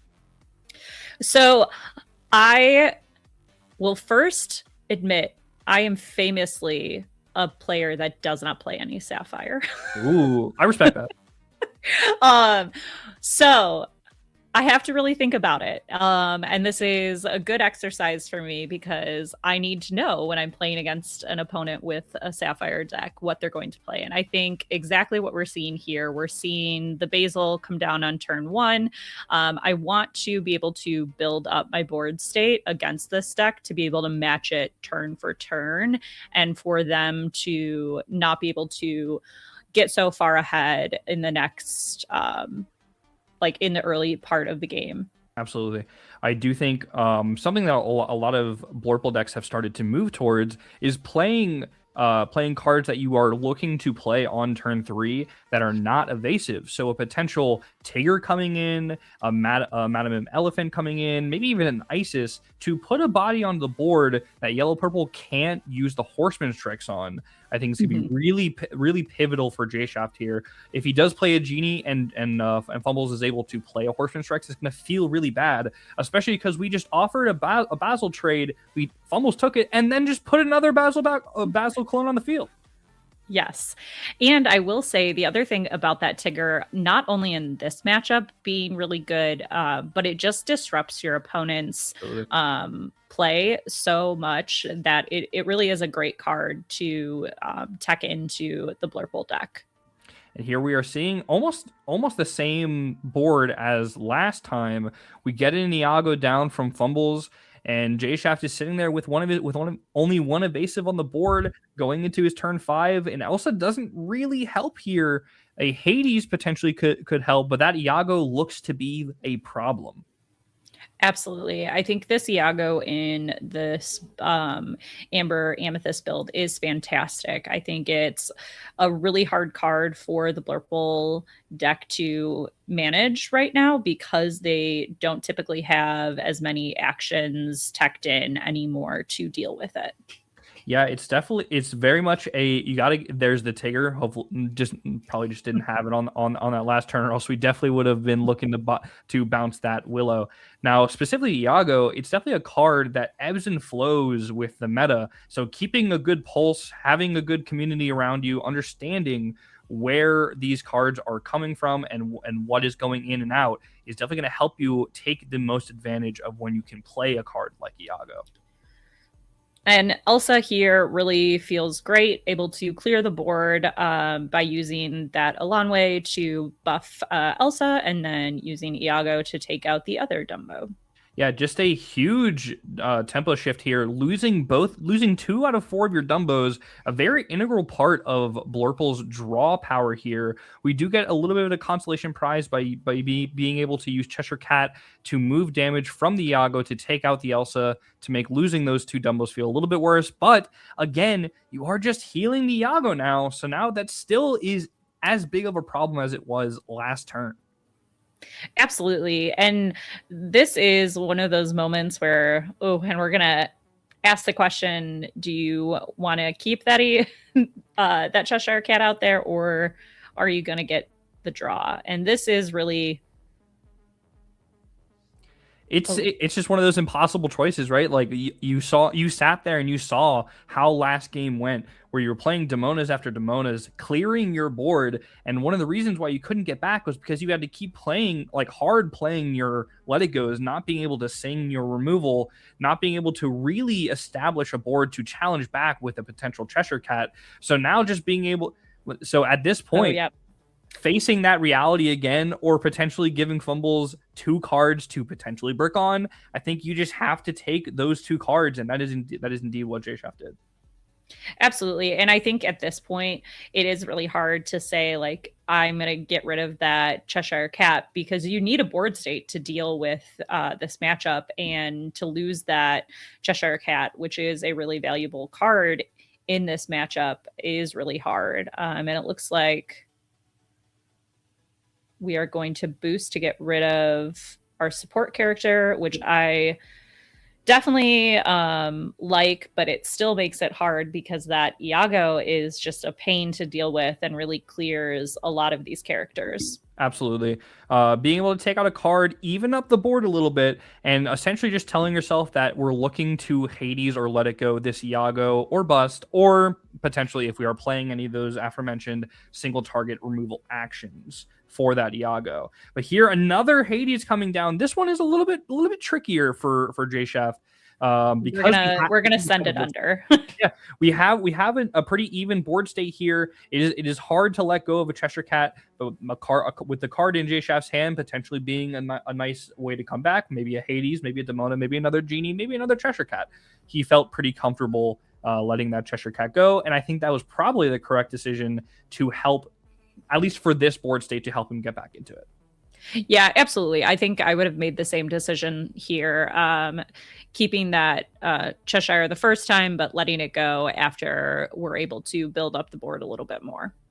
And that deal, when that Hades comes to your door with that deal, it's definitely tempting. It's always tempting to say, yeah, he'll draw 2 1-drops. Who cares? But then there are those times where he draws Demona, another Hades, and we did have a Hades in hand to get rid of that Iago, like we were talking about. Got a good value out of that Cheshire Cat, being able to remove the Elsa and remove the Elanway with the damage that the Iago accumulated with its first challenge, and then we were just able to take out the Iago regardless of the damage. So very, very well thought out, well played by JShaf.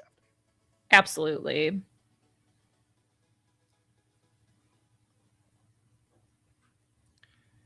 Ooh, just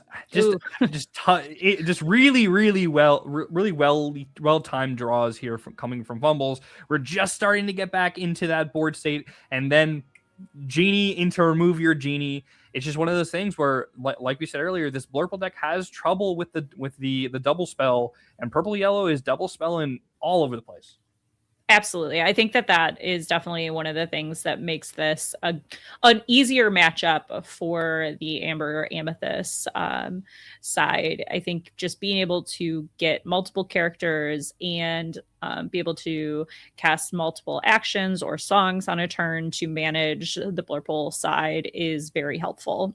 Yeah, and this is what Purple Yellow was built for. This is what people brought it to Richmond to do against Blurple players who were playing at a pretty high rate in those tournaments. So that it was built for that. And then this set we just got even better. We got the Willow. We got a Cood. Sometimes people play that card a little bit, and we even got Raging Storm if people want to play a 1 or 2 of to remember the days of Red Purple set 2. Want to restart the game and go through their entire deck. Exactly. But now we finally get to stick this Dumbo and finally get some cards going, card advantage going from J-Shaft here. Let's see what we can do with it.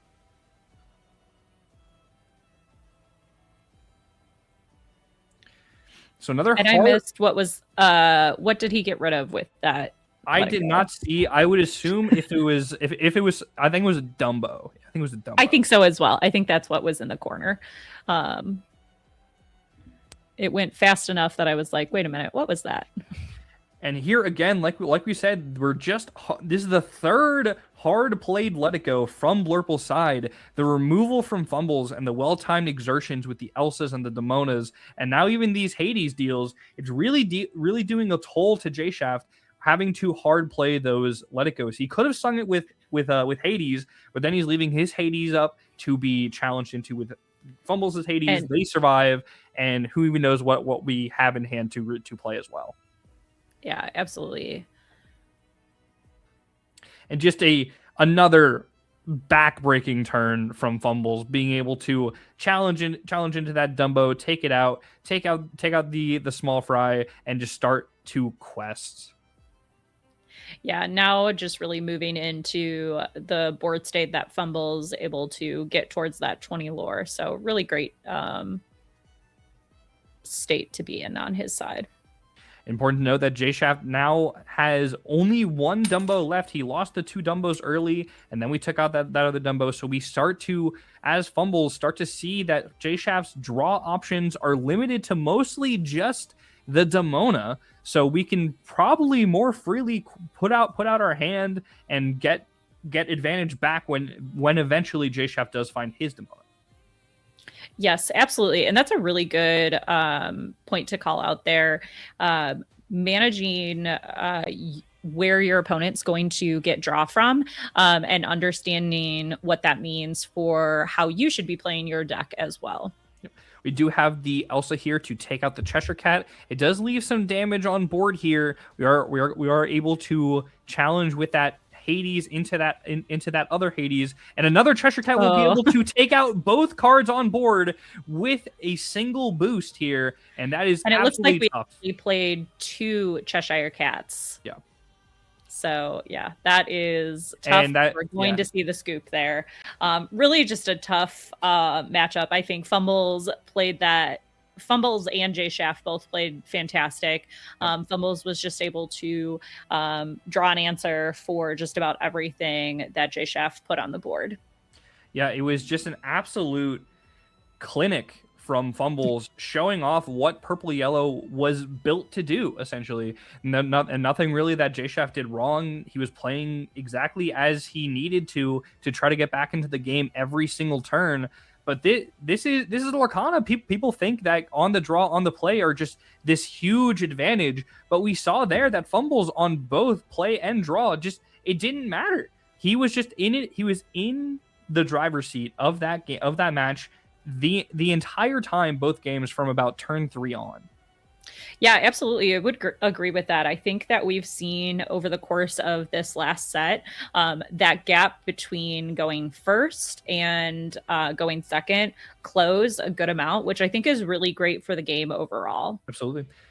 Yeah, just being able to go in and care less about the die roll, I think, is very very important, especially when people start to get antsy about how they want to roll their dice. But just an absolute clinic put on by Fumbles. Fantastic deck, fantastic build. Just catching the little framework in the meta where Iago is just insane for about a week or so until people start putting back in Fire the Cannons and magical maneuvers and the hypnotic strength and all those fun cards. A completely different meta for that matter. Just changing up everything. This is always the fun week where you get to add a little spice back into your deck. Absolutely. And now, especially with not many official events happening, like I'm excited to see just what all people are just going to start playing in the last bits of this format before Set 12 comes out. Go into an interview with Fumbles. Go into an interview with Fumbles right now, actually, says the voice in my head.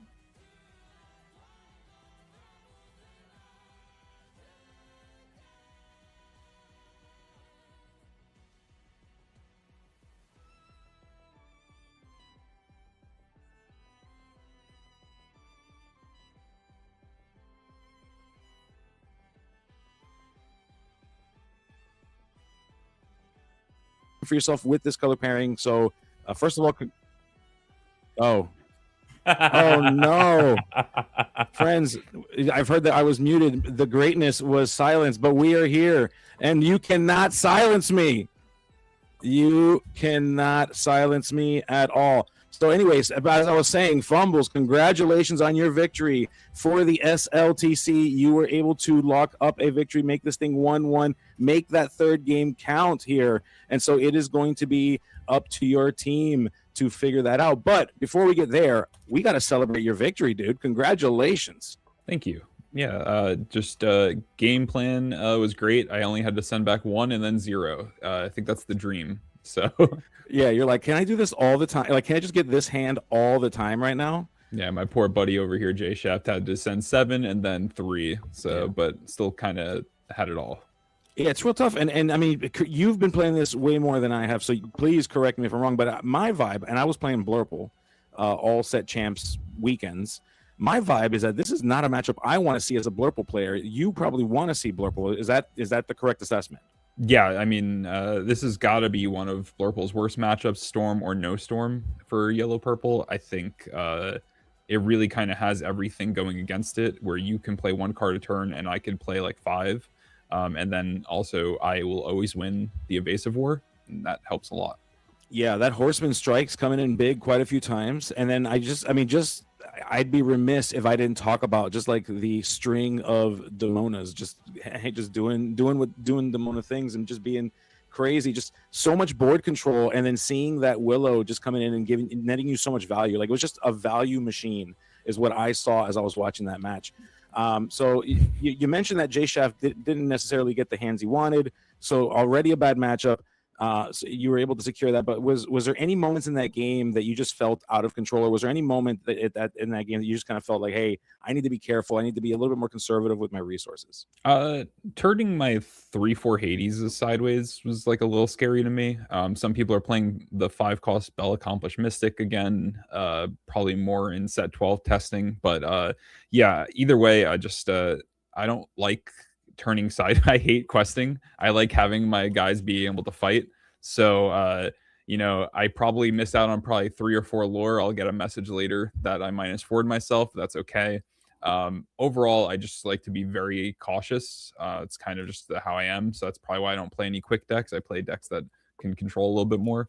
But yeah, just I don't want to fall into a Cheshire Cat trap. You mentioned those Willows before. Sometimes they bite you because I drew 3 in a row. But, if I could get my Demona out and then Demona into Demona into Demona, that's the dream come true for sure. Oh, yeah. Yeah, tell me about it. That is always the way to go. If you can do that every time, we're doing that every time, dude. Yeah, so sure. With that said, I want to give you an opportunity now to just do any shout outs, anybody that you want to just do a quick shout out for. This is your time, Fumbles. You've earned this time. Take advantage with it, what you will, my friend. Yeah, shout out to the Flower Farm, JDRR. That's where I like to be a lot of very smart people there. And basically where I can talk a lot about Amber Amethyst, because I don't like shouting myself out. But yeah, shout out to ICL and to Luke and to, you yourself, all the casters, all the in reviews, chat. What's up? Yeah, All right. And with that said, my friend, thank you so much. Thanks for tying it up. We're going to go ahead and we're going to throw it back to the booth to Franz and Courtney. And Okay. Here we're coming in with a Loungers versus Additional Ink, and I think we have a bit of an elephant to address here, Courtney. What are you thinking about here? I love this playmat. This playmat is really impressive. This giant Baymax card as a Playmax, I definitely am loving. I'm also loving the champion playmat from Winter Spell Set Champs. This Tink mat, I was able to secure one this set, and nice. it is gorgeous. It is really gorgeous. And I love really silly things like this in TCGs. I see it like people back like in the old school times of like Yu-Gi-Oh playing on like trays, like they go to the mall and get like a tray from the food court and they just play on a tray. So funny. It is hilarious. It also reminds me that my husband is notorious for not wanting to play Magic or Lorcana on a playmat, and I will try to give him a playmat, and occasionally he likes to troll me, and he will go into our kitchen and pull out foil or parchment paper as his playmat. Nice. So yes, definitely can relate to the silly things that people play card games on. That is amazing. And I did see before we jumped in here that this is so Chris Anderson, old school Magic player, grandpa to me. But I saw that he was playing also purple yellow, similar to Fumbles, but not exactly the same. Can we expect some combos in this deck? Oh, the lounge has been definitely rumbling about combos in the past week, and maybe that spilled back over into core a little bit. All right, that would track. That would make some sense. I do enjoy a good combo deck. Let's just see if he can find the pieces. And we did see an ink of a John Silver from Soulful, and there it is. Crane is giving it up right away. So it's Weed giving it up right away. I've got it. It's Weed out of the way.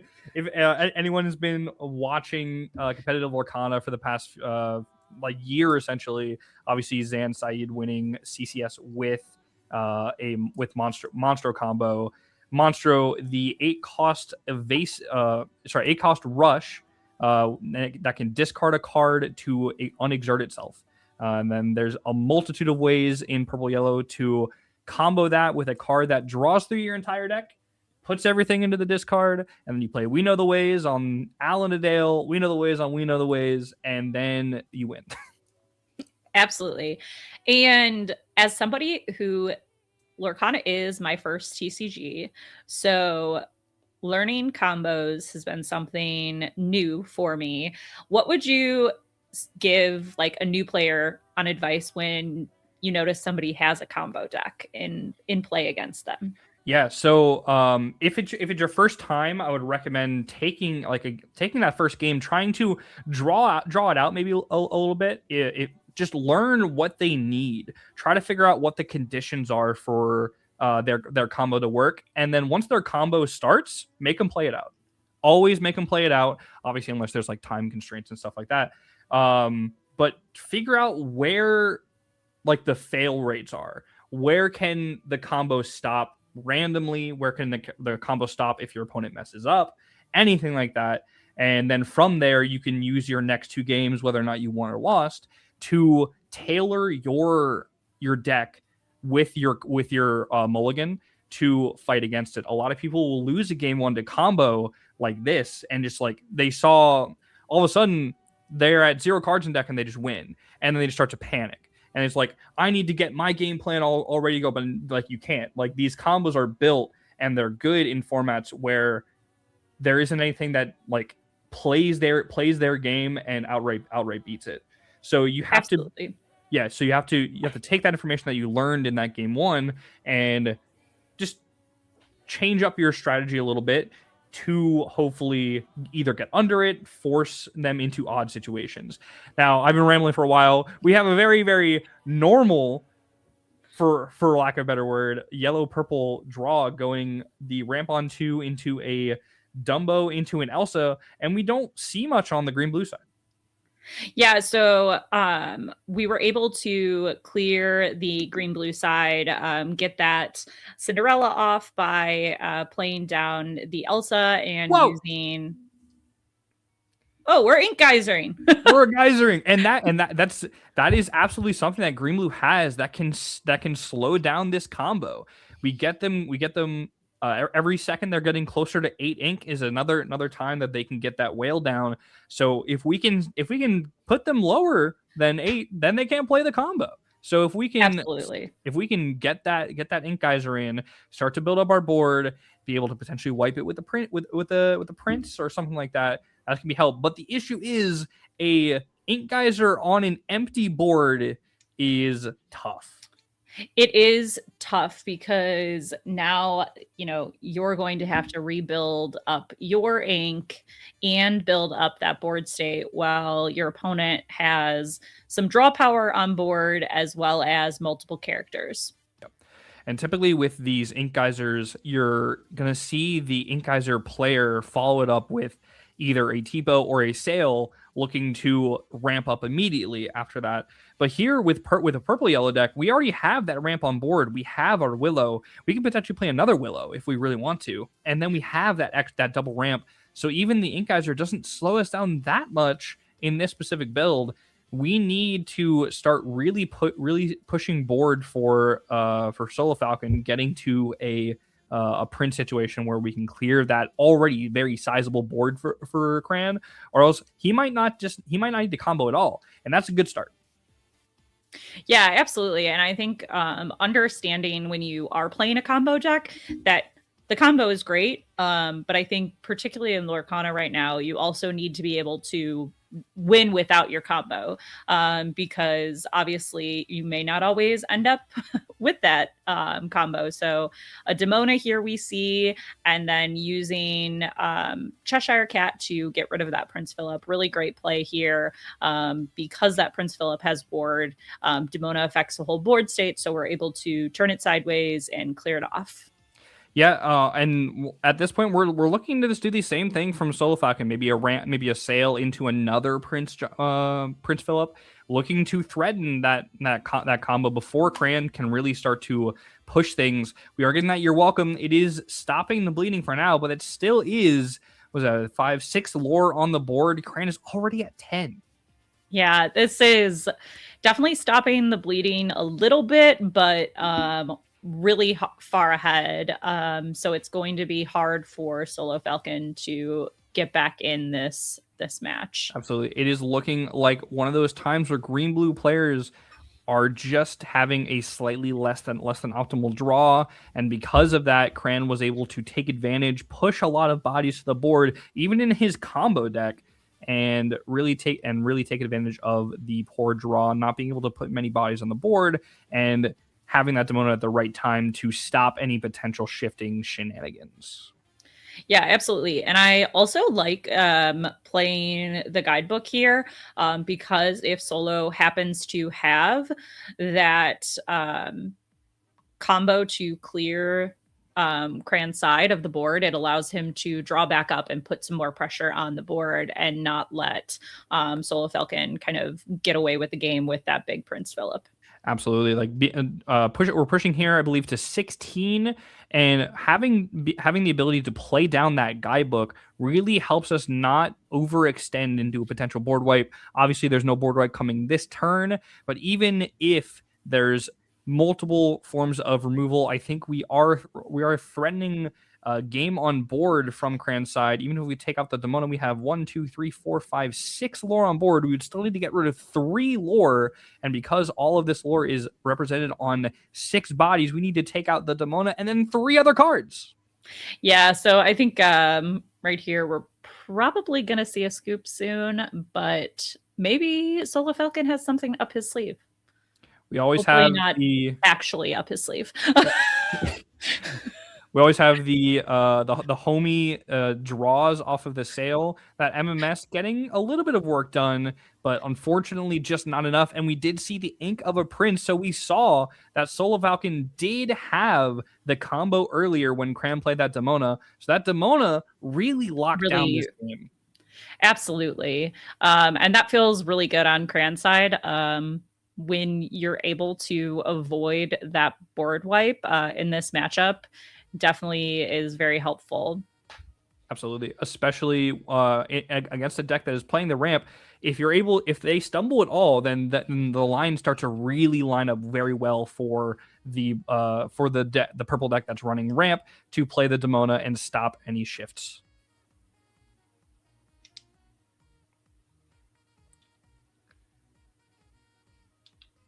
I wonder if there are any other games happening. Yeah, and yep. So we do see that is game on board, and this was the third game. So Cran taking that match. Yep. And we are going to be moving towards the third and final game of the WCC versus SLTC. I believe these are two of the top seeds in this conference. WCC at the very at worst is the first seed in this conference. This is definitely going to have some seeding. What's the word I'm looking for? Implications. There you go. Yeah, I was like, I couldn't get us there either, so it's my fault just as much. Seeding implications for both teams, and not only here, but also below as well. I know that Lorcana Loungers, who just won their game, has a loss to WCC, and I believe they're in their third place here, looking to start to jockey for position for playoffs, and it's going to be very interesting. Yeah, absolutely. I think seeing what happens next in this matchup will be really make or break for quite a few, not only these teams, but other teams in the ICL. Absolutely.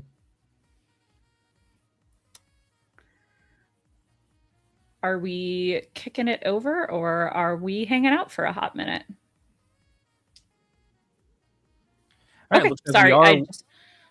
We are looking to get into another game here, so we'll bring in that very shortly. Until then, what are you looking forward to in set 12 Wilds meta for core? For core, I can be truthful and say that I have looked straight into Infinity because I'm really excited to play some Steel Song again. But I also am excited for core as well and get some of the wonderful new Pixar cards in this set and get to spice up some of the decks that we have been seeing in core and maybe see a little bit of a shakeup. Wow. J-Bomb wants you'll get the trivia later. Looks like we have Lords of Lore, and I think this is Flower Farm again. We have a Blurple versus blue, all Sapphire.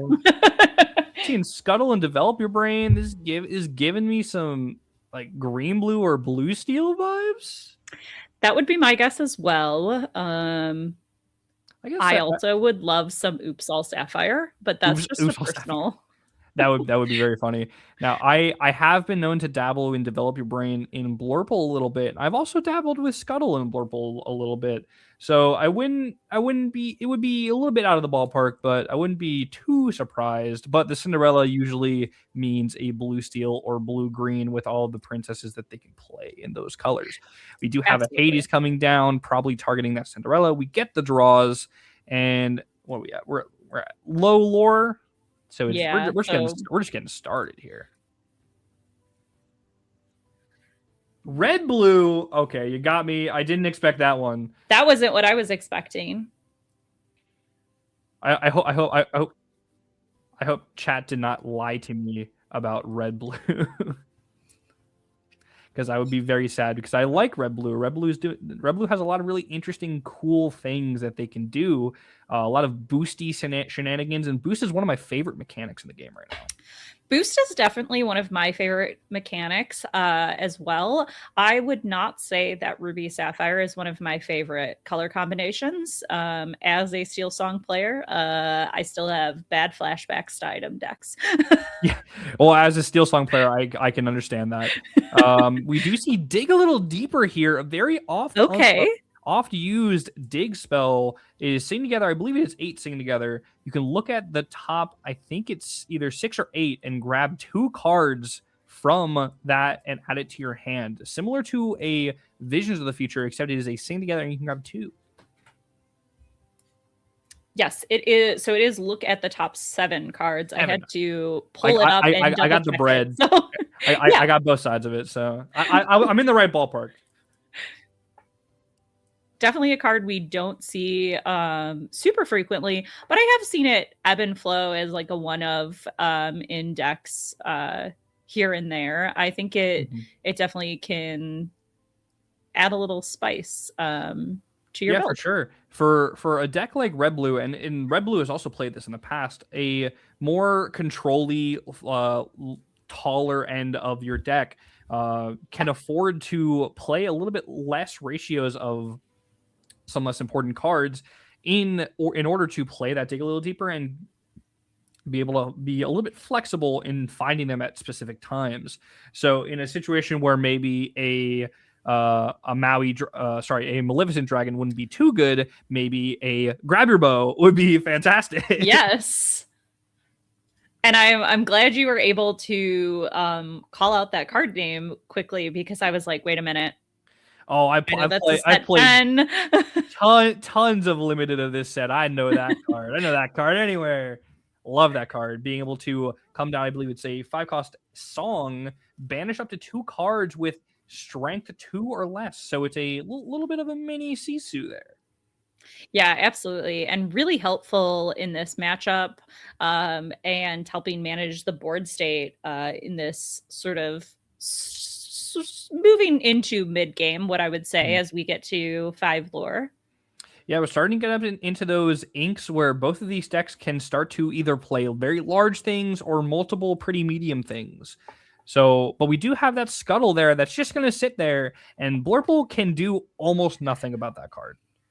Absolutely. They cannot do anything. So it will be interesting to see how they manage that card. I think Demona really is going to be the best bet to handle it. But obviously needing to develop essentially almost 2 Demonas on board, or be willing to lose that Demona with only one health. Absolutely. And now you have to keep in mind as well, this is a blue matchup where one of these decks, there are cards in this color combination. Ooh, I love that Goofy, by the way. That Goofy is a very strong card. Yes. But they're and then comes down the song that comes along with Grab Your Bow. If something is banished this turn, you get to sing and draw 2 cards. It's friends on this side, everyone, Ruby draw. We got it. But yeah, like I was saying, it's important to know that even in this blue mirror match, one of these decks has combinations of cards that can be seen as board wipe material. We have the Lonely Grave. We have the Lonely Grave to combine with the legendary Wreck-It Ralph, being able to banish anything with strength less than it when it is, I believe, banished. But unfortunately, because we are playing Blorple over here, we see the Wreck-It Ralph. We might go with the Hades, but that's what the Lonely Grave is for. We play the Lonely Grave and we immediately banish that Wreck-It Ralph to just act as a board wipe in itself. Absolutely. And that card definitely can be really great for board management and board wipe in an unconventional way. Absolutely.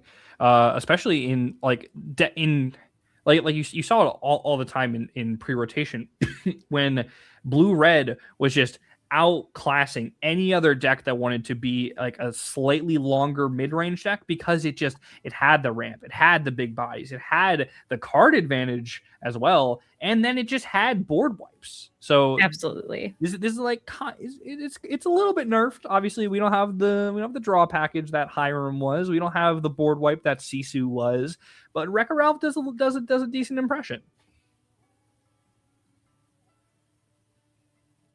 And looking like we are digging a bit here for some cards.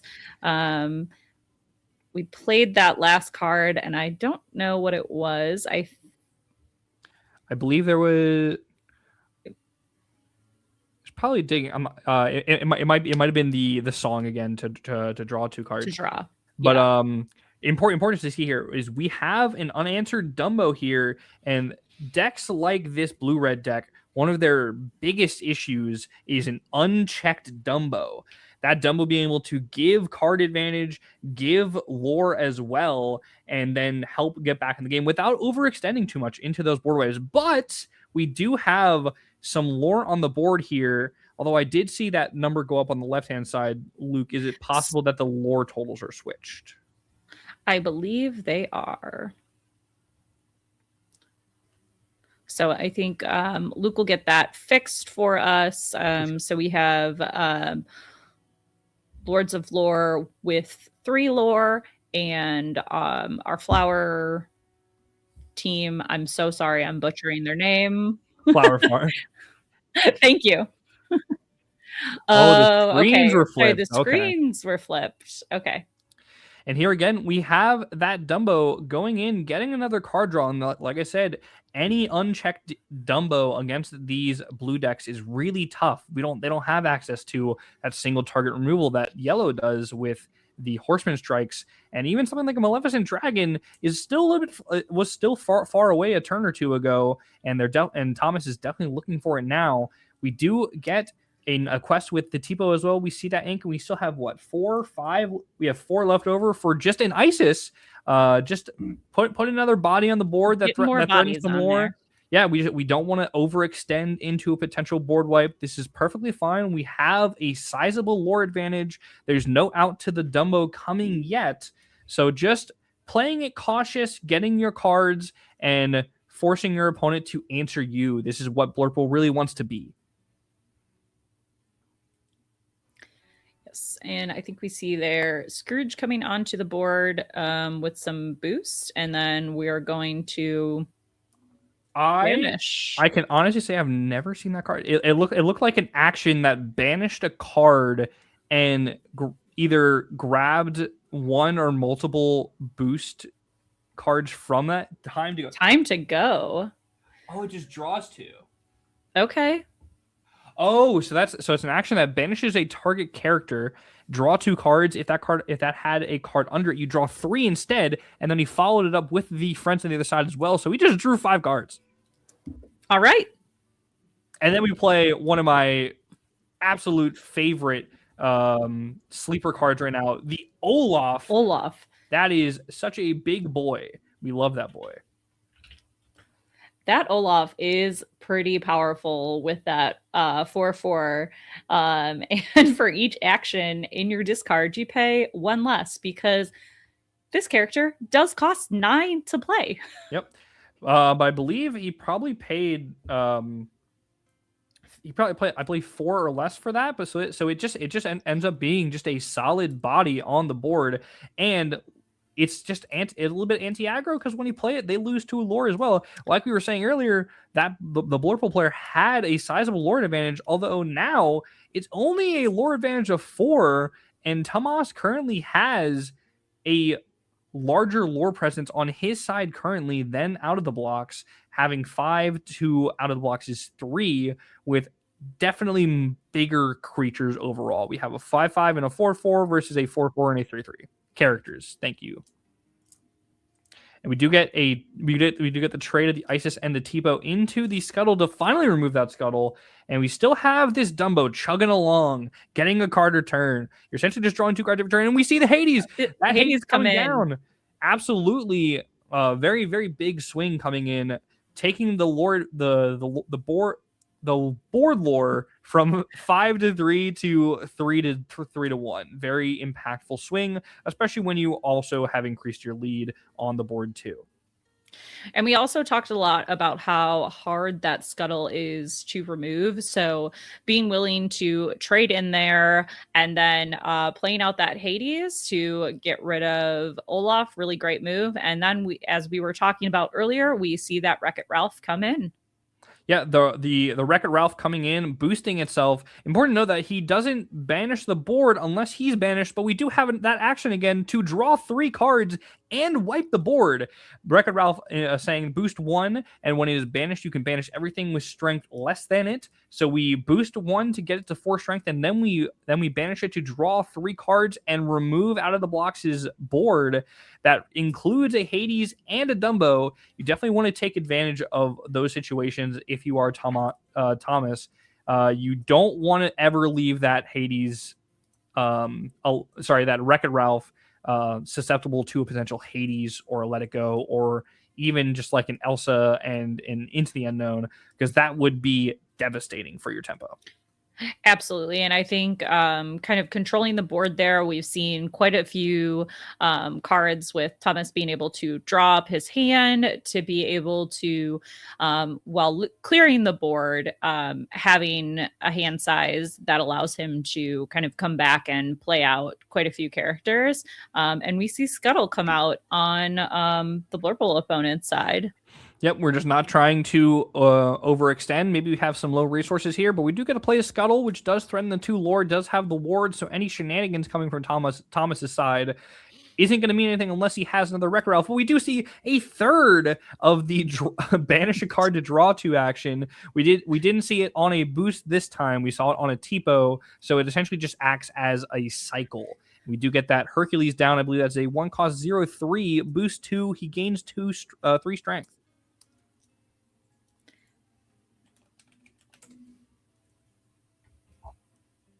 And this is one of those games where it's a board wipe deck against a non-board wipe deck, but the board wipe deck has much less overall card advantage. We've seen that he's drawn like 10 cards in the last few turns, but still his hand is just a little bit lower. He's not able to push the board as much, and then out of the blocks with just a lone Scuttle. Let's see what we can do. We're probably looking for either Genies or Demona at this point to really start to climb back into this game on the board and hopefully on the lore board. Yeah, Genies and Demonas here feel really good. Hades also feels good here, making your opponent decide, and we're going to be able to draw 2 cards off of that Hades. But Demona, with all the card draw that Thomas has been doing on his side, definitely doesn't feel like a bad move.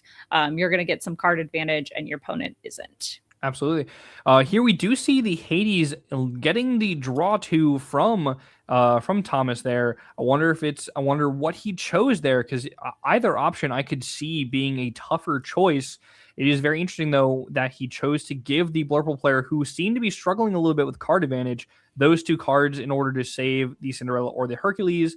If it was the Cinderella, maybe he has another one in hand and he's looking for double triggers. Obviously, everyone knows that double Cinderellas are very, very powerful right now, although this is a bit in the later game, so it mostly acts as a cycle rather than accelerating you to more ink. Yeah, absolutely. I would be interested to know what was chosen as well with that Hades, because I think right now I kind of would want the Blurple opponent to struggle with that card draw and not have draw into some more answers when we were sort of in a not unreasonable board state to manage if we got a little behind. And we see our good friend the dragon coming down to clear that Cheshire Cat. What a just iconic Lorcana card, being able to take out a Cheshire Cat and we get the song to sing to. Maybe that was why we let the Hades draw cards. Maybe we had the Maleficent and the song already in hand, and we wanted to be able to sing that song. Absolutely, I think that is probably, and we're gonna double sing it. Man, we are drawing a billion. This is red purple. What are we doing? This is red purple. We're playing red purple. We're going to draw all of the cards. We're going like Miami TCG Con. This is like set 1 red purple. Like our opponents playing like Lilos and Simbas on 2 to protect the Lilos. We have to look for Rafiki 3/3s. What's going on? This is crazy. This is insanity. And that marching off to battle that we're showing on screen right now, and Simba. So for those that aren't familiar with this card, if a character was banished this turn, it allows you to draw 2 cards.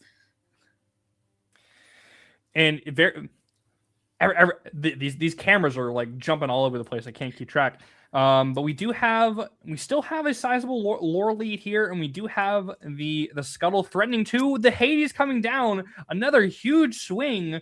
And we get the quest of 14. This could be an opportunity for out of the blocks to really slip in a game questing opportunity, because we are at 14. We do have 6 lore on the board. That Hercules can take out either the Tipo or the Hades if he really wants to. But at this point, we are a little bit scared of the Hades and the Scuttle just being able to tap twice for 2 lore each. Yeah, absolutely. So we're looking like we're going to dig for some answers here with a Visions. A billion ink, and we're still just starting off with Visions. I love blue.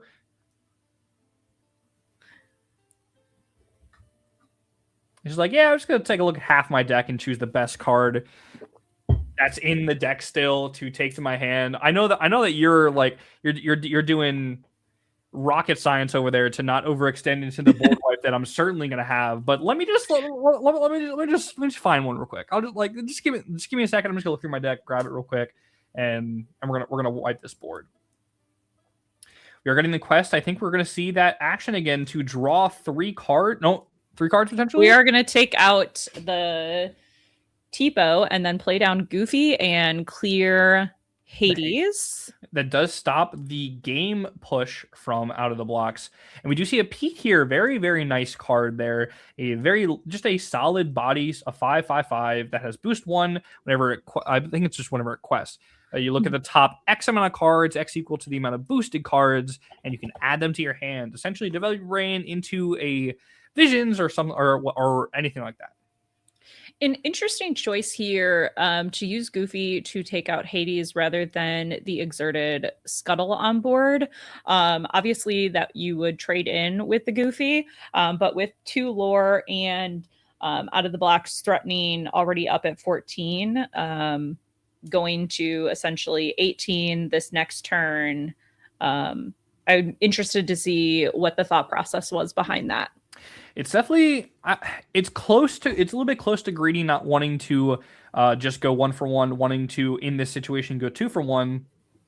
But like you said, out of the blocks is questing to 18 this turn, and you are only at 6. You do have board wipes, but you weren't able to find it last turn. So at this point, you really need to start to every single lore is going to be really tough for you going forward. Once he gets to 18, a Tipo becomes a threat. Absolutely. I mean, Tipos can win you golden Mickeys. Tipos can win you golden Mickeys, as we've seen with our good friend Fungus. And Fungus has won many games off of those Tipos just being one questers when he gets to those higher lores that just get you over the line. Sometimes you just need 1 lore. Exactly. Sometimes you just need 1 lore.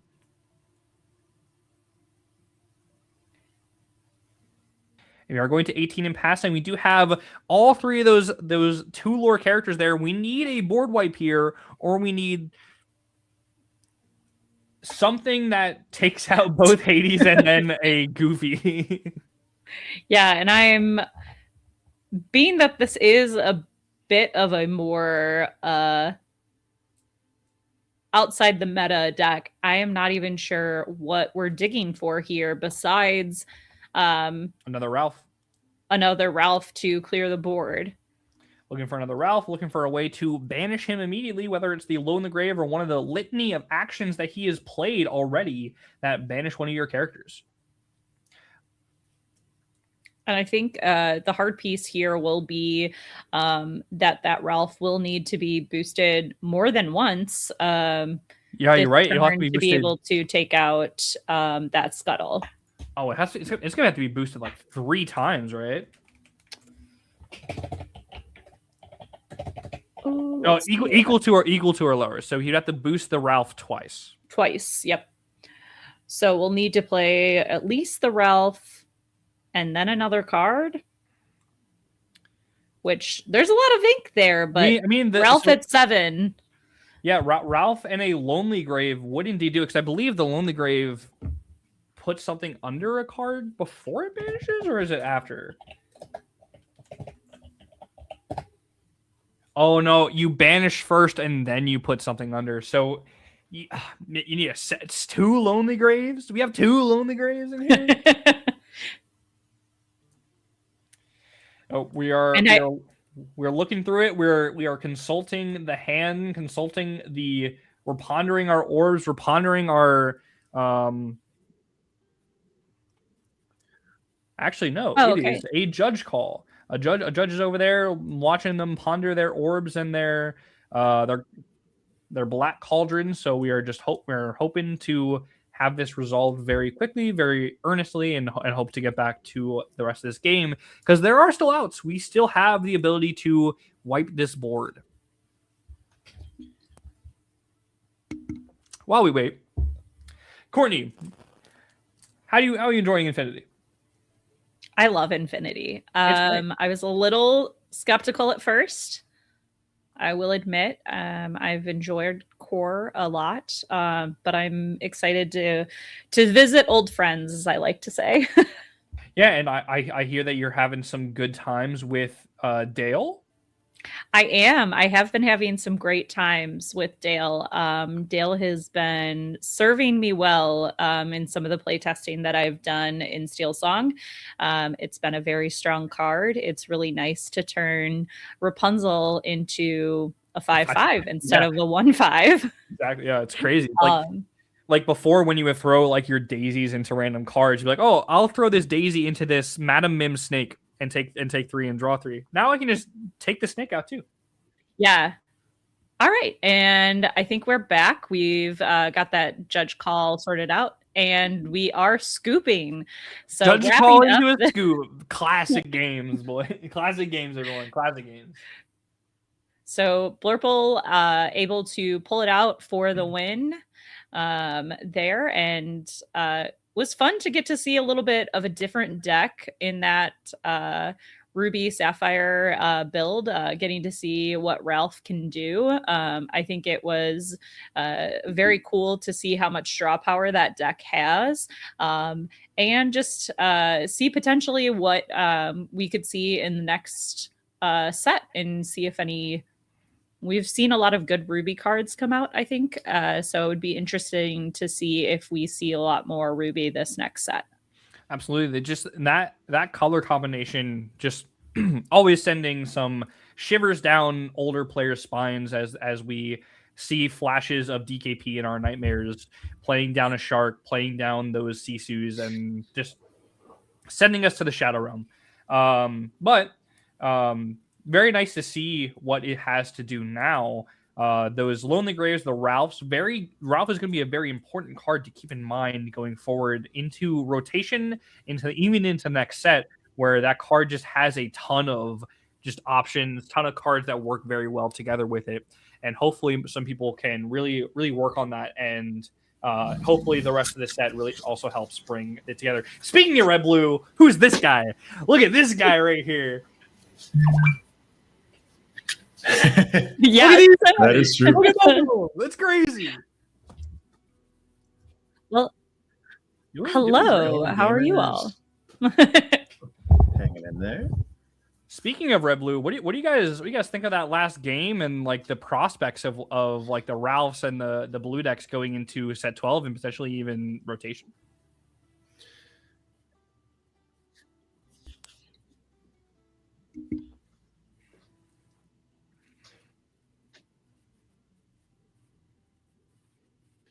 Yeah, I did like a little Sapphire Gauntlet for set champs because there wasn't anything more to do for me. But I played blue green I did Sapphire Steel, I did Sapphire and Amber, and I did Sapphire and Ruby.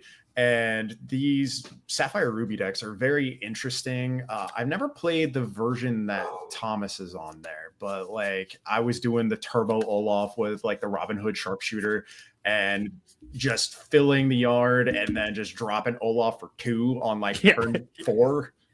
Or I guess, probably like turn 4, turn 5. Yeah, those Olafs are definitely something that I've seen that card like just pop off. I'm like, man, that card's so cool. Yeah, can't be scared of aggro if you keep draining them for 2 every turn. Right? Drain for 2, drop a 4 on the board.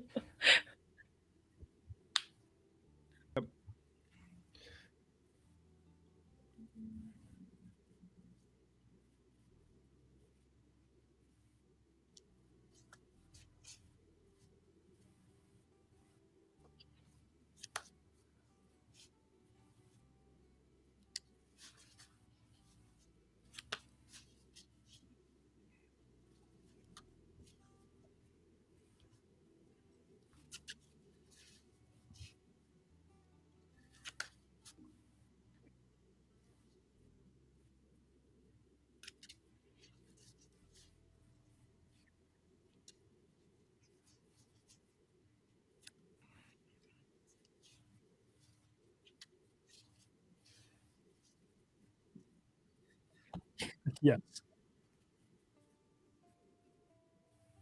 All right. All right. We are heading out. I hope you guys enjoy the Red Blue Bros commentary. And thank you guys for coming out. It's been a fantastic time. Thanks, everyone. Bye. Bye. And we're in it, gamers. All right.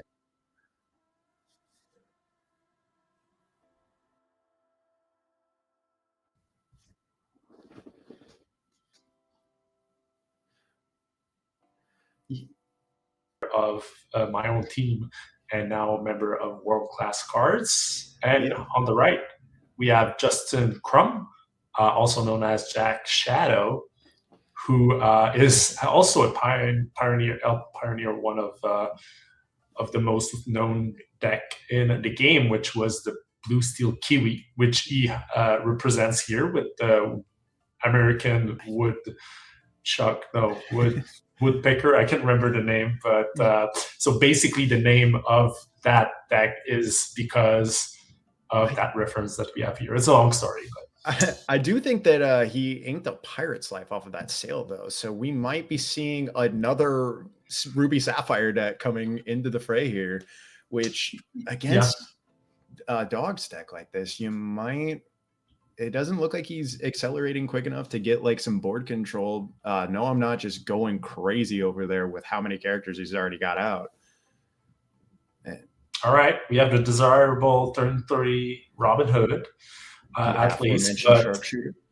As you mentioned, we have the turbo start here with the Lady Willow Lady Tramp on turn 3 for Kendall, and that is going to apply a ton of pressure. I think one thing that we might have wanted differently would be like to have a different lady, maybe something like Tramp 2, right? The Enterprising Dog, so that we would be at 6 lore instead of 4 here.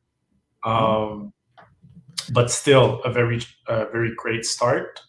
Justin being on the draw might be his downfall because he has everything he needs right now. So let's see what he pumps with the Robin Hood, unless there's a quick Under the Sea, recognizing that this Robin Hood is really the most threatening part of his deck, and this Under the Sea really not going to do much else. So we'll see if we have an answer by Kendall here.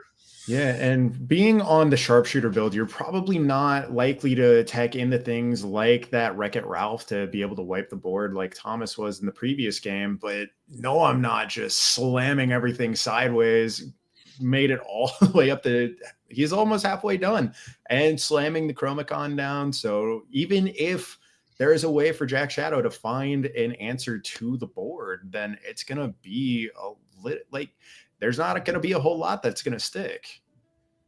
Right. And either way, this is one of them.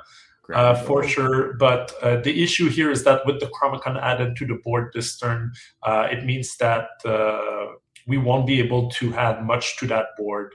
But taking out 2 characters, one of them being a 7 cost, that's very good. And Jack Shadow here deciding to choose the second target with this Willow, Grandmother Willow, instead of one of those ladies. Those ladies are very, like, there's a bunch of them. So Kendall could just shift on any of them, even if you take one out. And you got to keep them honest. You got to keep them paying their total, like the actual printed ink totals on all of their cards. Exactly. So basically reducing 1 ink possibility, which means that if there is a shift lady coming up, at least you won't have too much ink to get out to the board too quickly again. And it seems like a kind of tough position for No, I'm Not Here, appearing to be only 1 card in hand. And after a big old board wipe like that from Justin, well, not a total board wipe, but, taking out some of the big value pieces. And speaking of value pieces, we got 2 Lilos hitting the board. I'm pretty sure those are mandatory triggers too. So he needs to untap those ladies there. But those it doesn't really change anything. Right. It doesn't change anything. But it is just, that is a way to answer all of these dogs that are coming out. Right. Yeah, that was a pretty good turn. As we mentioned earlier, the Robin Hood really can unlock this deck. And we've seen this in full fashion here. I think what we want to see out of Kendall here is a shift lady to be able to sustain those masses of removal. Yeah, and real difficult. Even if you're bouncing the Lilos back to hand with that Chromicon trigger, that's a very easy character to get out. She comes down for free. So all Justin's going to have to do is continue to just play actions like he's wanting to do anyways. And he could just return them and it'll be like nothing ever happened.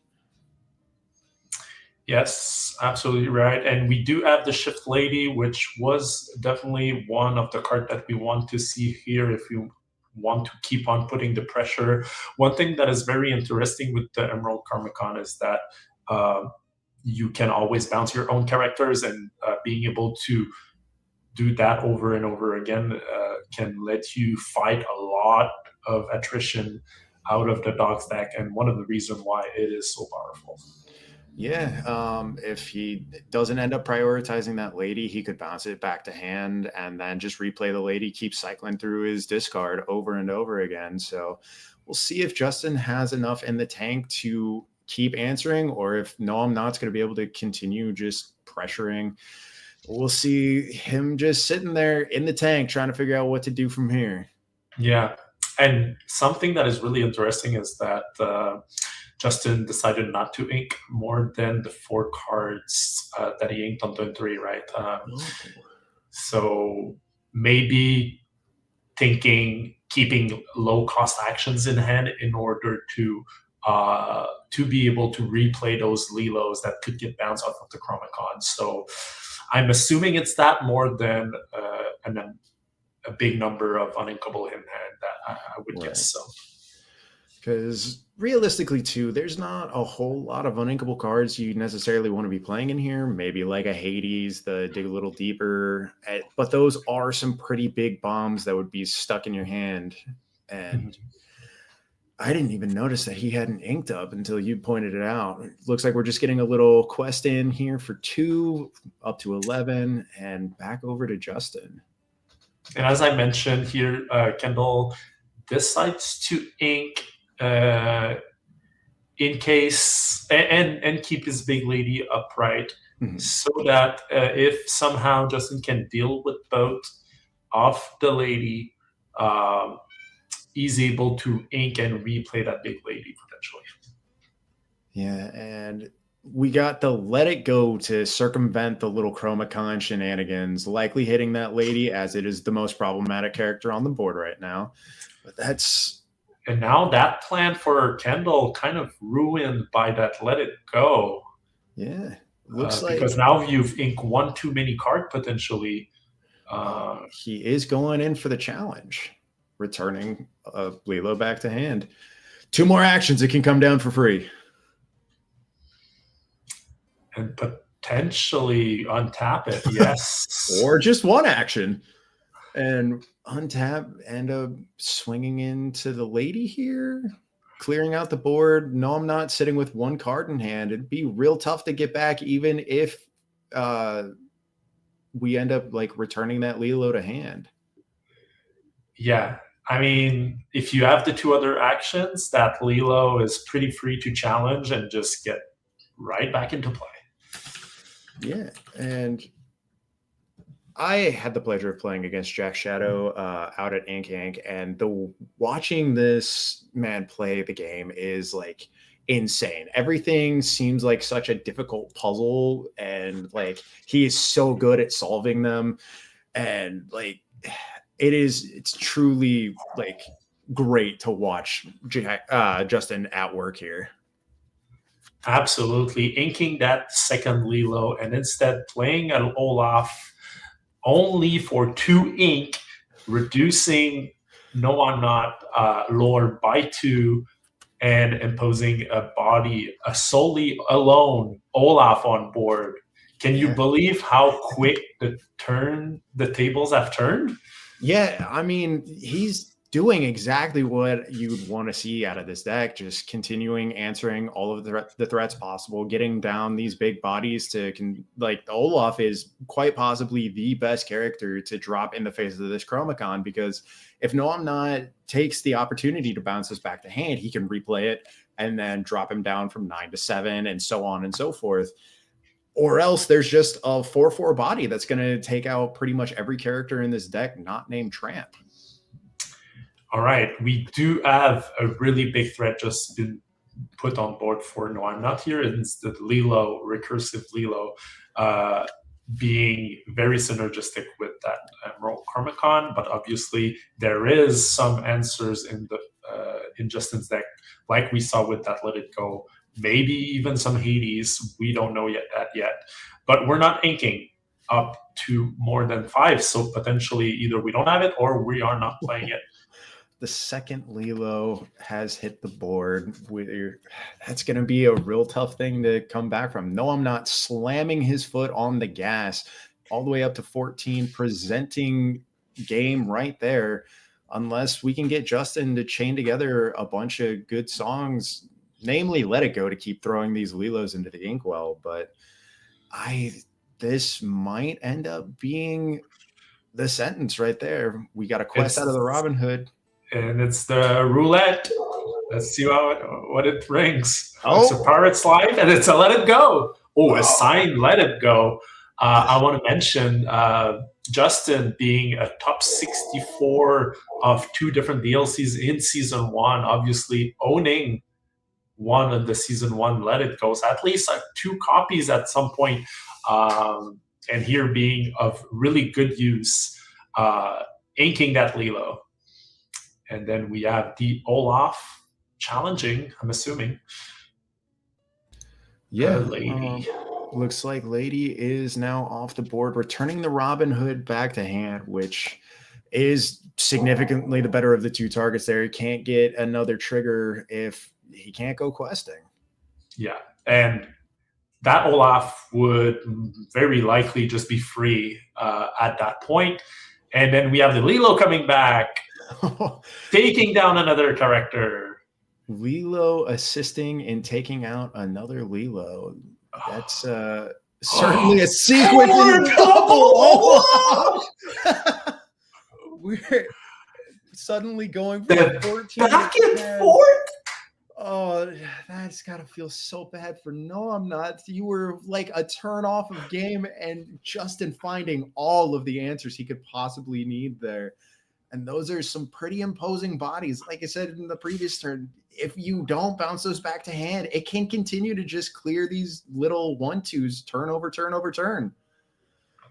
I think it's over. Like, you have an Olaf lock right here. Unless you can build up a board, like going for 10 in the same turn or something like that, but with only having 1 card in hand, how can you do that? You draw a single Chromicon or Under the Sea and the game is immediately over, you really, really need to hit that lady Miss Park Avenue ASAP before that game is over. It's got to be. I don't even know if Nani's enough to start digging back out of this hole, because with 3 Olafs on board, that's pushing up to, if it goes unanswered, that's pushing up to 13 lore, though this Bobby would be able to take it out, slow down Justin's game plan just a little bit. Speaking of Bobby, we got another one, and that's a good one to put in the discard, I guess. as a dogs player, do you do that yourself there? Always, because of Lilo, of the recursive Lilo. Gotcha. Yeah. Also gives you more options to bring back with Lady Miss Park Avenue. So it's a net positive. I've tried playing that dog strategy, and there's just something about having all of these aggressive little pieces that it just doesn't click very well with my brain. I need the big, like, actually control pieces. Yeah. And see here with the Chromicon, we're deciding, no, I am not gonna bounce your Olafs. Instead, I'm gonna bounce my exerted Bobby and play that all over again next turn. Yeah, and Lore Race has completely tied up 11-11. Another sharpshooter hitting the board means that we can continue to find the roulette, and Nani coming down to start digging for more answers. Here it is. We're looking for 2 lore questers, most likely. There's if it hits a Let It Go or something, but I would assume we would have played it if we had it, so I'm not too confident we have any. And that's a distracting hand, which is a fun little tech for these decks. A lot of times playing Grab Your Bow, we end up needing to reduce it down a little bit, and it's not as consistent in these current red-blue piles to be playing like the Sapphire Coil back when we had Fishbone Quill and stuff like that. So now we got to get creative and have the little 2-cost action that replaces itself, does the strength reduction, and keep triggering it. Yeah, as we see, there's not quite a lot of draw power, and you're not inking to an absurd amount of ink with that a core version of the deck, which means that you cannot really afford to run that Sapphire Coil and keep inking to use it. So here we're questing with the Robin Hood, finding an action 1 over again. This deck is made to abuse that Robin Hood sharpshooter, playing Vision of the Future for free along with getting those 2 lore. Yeah, instead of gaining instead of using 2 ink, you're gaining 2 lore, which is a pretty decent trade-off. Like, being able to quest and look at the top 5 other Sapphire cards, you'd have to do that with a 5 boosted Pete in order to get the same effect. We got that on a 4-cost character there, and wonder what he could be looking for to start. I don't even know if he needs to start answering No I'm Not's board. At this point, Justin could just be the aggressor. Yeah, very potentially. We do have 1, 2, 3, 4, 5 lore on board going up, representing 17, but that Nani can also swing into the Robin Hood, and maybe we have some Go-Go Tamago to get up to +2, which would be 19. So far, I don't think we have a way to get to 20 on the next turn for No I'm Not. Yeah, and it does look like that's the 3rd action being played. So Helping Hand is just going to give a character support, but that's just a 1-cost draw 1. Easier way to churn through the deck, easier way to start getting these Olafs out earlier. But most importantly, that is his 3rd action for the turn. So he can play a Lilo for free and get that Robin Hood out of danger from being challenged into. Though he did swing in, so that does mean that we have a Chromicon trigger. And yeah, bounce back the Robin Hood, obviously not the Olaf. This Robin Hood will be able to be replayed. And if you play that Lilo, untap the Olaf, you are representing a lethal next turn. Lord. Yeah. If Olaf swings in though, and oh well, we're not getting the challenge, so that Nope, we're is, representing Lortle, I think. and that, well, we're gonna bounce down the Lilo, so we can get a challenge going in again. I think, like you said, oh, I was gonna say, if we're gonna be challenging into this Bobby, I would have rather have done the undamaged Olaf in case of Go-Go's, but singing a Pirate's Life might be the better play there. Making sure that he is going to end the turn, or if all of these characters stick around, he'll be able to end the game off of the next quest. What a game from Justin here. Absolutely masterfully played. No, I'm not. Was on the play. Had the great start. And the game went a complete different way when the fourth card off of the Robin Hood was the grab your bow. Yeah, it was insane work. I've never seen a red-blue player able to thoroughly dismantle dogs. I guess not even thoroughly dismantled. No, I'm not. Did put up a very good showing there, but I've never seen a red-blue able to crawl it back like that. It gives me hope that this is possible. I was scared to actually run the deck more because I was scared of the dogs matchup. Justin out here giving us a masterclass. Oh, absolutely. And nothing else to expect from Justin, who you were mentioning you've played in the 9th round at the Ink CCQ. Yeah, it was the win and in match. If I take it, then it was the win to get on the bubble match for top 16. And he was running a very, very strong Sapphire Steel strategy that while I was playing Sapphire Emerald, was just not allowed to develop any of my singers a single time ever. And it was brutal to watch. I went back and rewatched all of the match, and I was like, man, I had no hope that entire time. Just absolute masterfully played every time I've seen this man.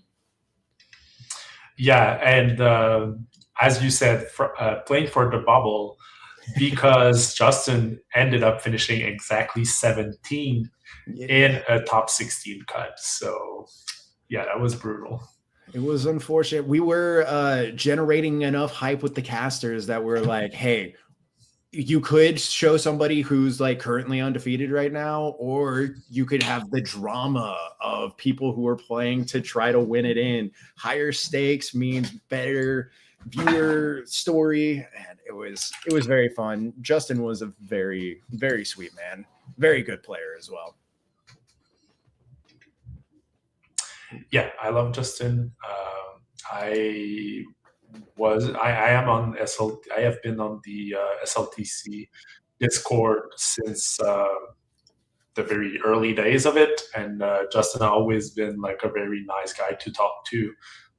Very methodic and creative, also with a very clear idea on how to build decks. Just coming short in season 1 of being able to qualify, and then in season 2 we have he went also 8-4 at one of the North American DLC. So again, making day 2 very, very reliable day 2 player here that we have, but missing on that continental invite still for Justin.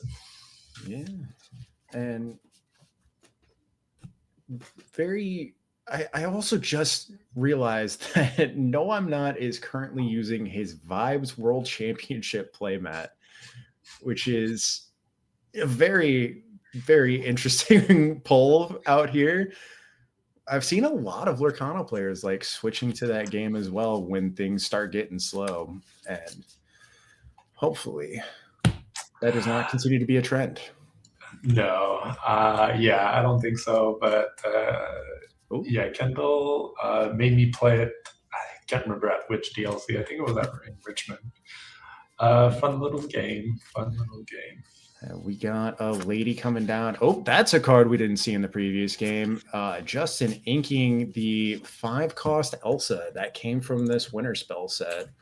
I believe she's the one that whenever she comes into play, she exerts a character with 3 strength or less.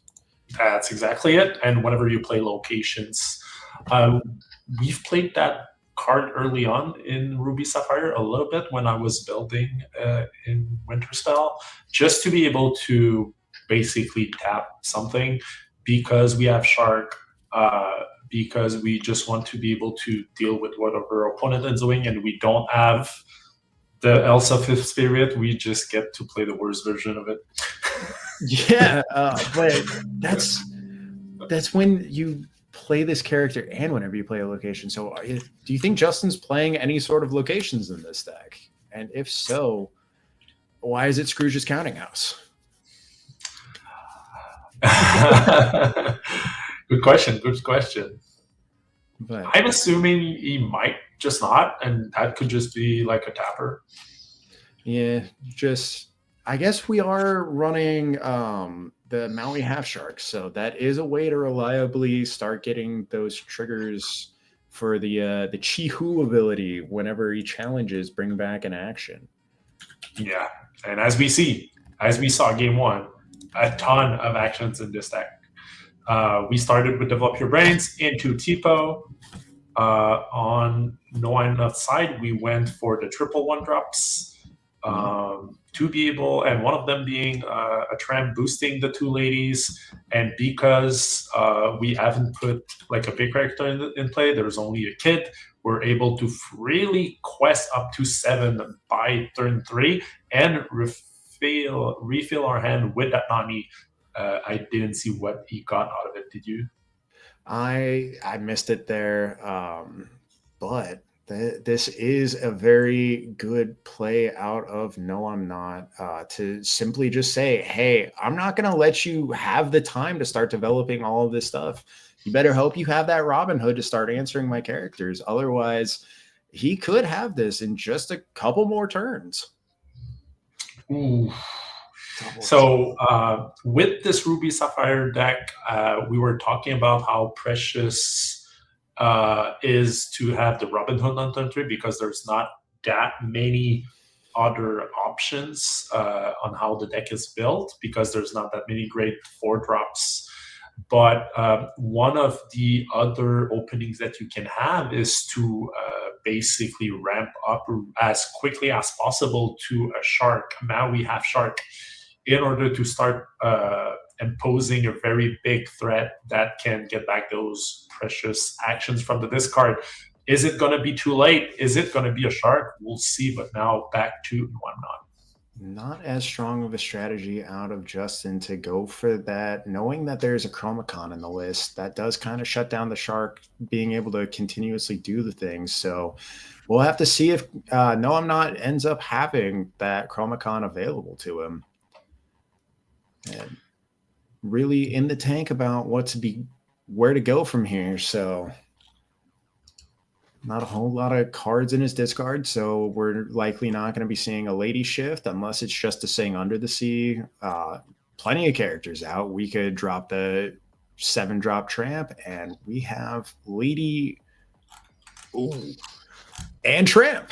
All right, here we go. All right, we have a great follow-up from that Nani, putting 2 more characters on board. Notably, that Lady gets to be free, because you are paying 1, but reducing Tramp by 1. The cost obviously is taking a card out of your hand. So the more cards you play before the Tramp, the cheaper it is, but also the less cards you have at the end of its draw and discard trigger. But with the Nani being played on turn 3, refilling that hand a little bit, I'm assuming we'll be able to get some cards still in hand. And obviously a ton of willpower added to the board. And we're discarding now a Big Lady, Miss Park Avenue, 2 Bobbies, a Lady 3, a Family Dog, and a Moogly. And because we want to keep at least one of our Lady, we are challenging with that Tramp and questing with the rest, going up to 12. Yeah, Justin here can still clear one of the ladies, but swinging in with the tramp means that can take two more challenges if all we continue to deploy to the board are these little T-bows. And looks like that is what he's going for here, challenging into the lady, getting just a tiny little bit of lore off the board. Enough so that, I was going to say enough to prevent lore toll, but never mind. We're totally taking lore toll off the board with a double removal. Now a board that could get to 19, potentially even 22 with 3 characters or a tramp with that lady, decisive dog, now is reduced to 3, maybe 5 lore. I do think that from here, I probably would have tried to snipe that other the 0-3 lady instead of the 1-2. Though I guess if you're gonna end up shifting onto it with the Miss Park Avenue there, that does take off a little bit more of your potential lore that you can be playing out. So. Well, the lady Lagan Spaniel is questing for 2 because of that tramp enterprising dog on board. So it does take out 1 more lore that way, unless No I'm Not has 3 characters to play out immediately and boost her strength. Yeah, I've always appreciated the idea of the dogs deck, but the fact that they have so many repeating characters over and over and over again, and you got to remember what the title is when you're trying to cast these out, is a massive headache. And he had the tramp to quest for that 3 lore, giving you reason for your thought of maybe taking that one out and not the other. And interestingly enough, not deploying anything else here. So when we have a situation like that, you always have to think what is in hand that you don't want to play against a deck that doesn't have board wipes, or maybe he's just playing around Spooky Sight because he knows he's going to win, if not exactly for that card. Yeah, and I think at this point, No I'm Not is able to afford just sitting back and saying, hey, Justin, you need to answer everything. I don't know if this Olaf is necessarily going to be enough, but that does buy Justin another turn to figure out how he's going to start answering the board. Unless we have another trigger on that lady. Yeah, though that would be a pretty hefty amount of tramps coming out there. Because, well, I guess you could shift the lady as well. But we've already seen No I'm Not play 2 or 3. There's the shift. Think that does it. I was pretty sure he had one, because you probably don't put one into discard without keeping one in hand. Right. Unless your hand is just that uninkable. I mean, he had 3 ink last turn, so. That is true. He could have played it, decided to get the 3 lore, and keep the lady to refill if Justin had said Spooky Sight. Mm-hmm. Because the problem with Spooky Sight is that it also fills up the inkwell of your opponent. And when your opponent has Lady Miss Park Avenue, I keep on saying Lady 5. I'm sorry. This is me as a coach talking about cards in a better way, maybe for my students, but not necessarily for the lore of Lorcana.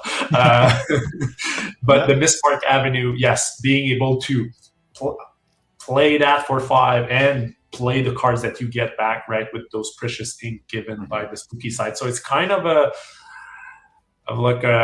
card that, yes, gets you out of trouble, but if your dog's opponent is ready for it with those kinds of lady plays, then it's just basically delaying the inevitable.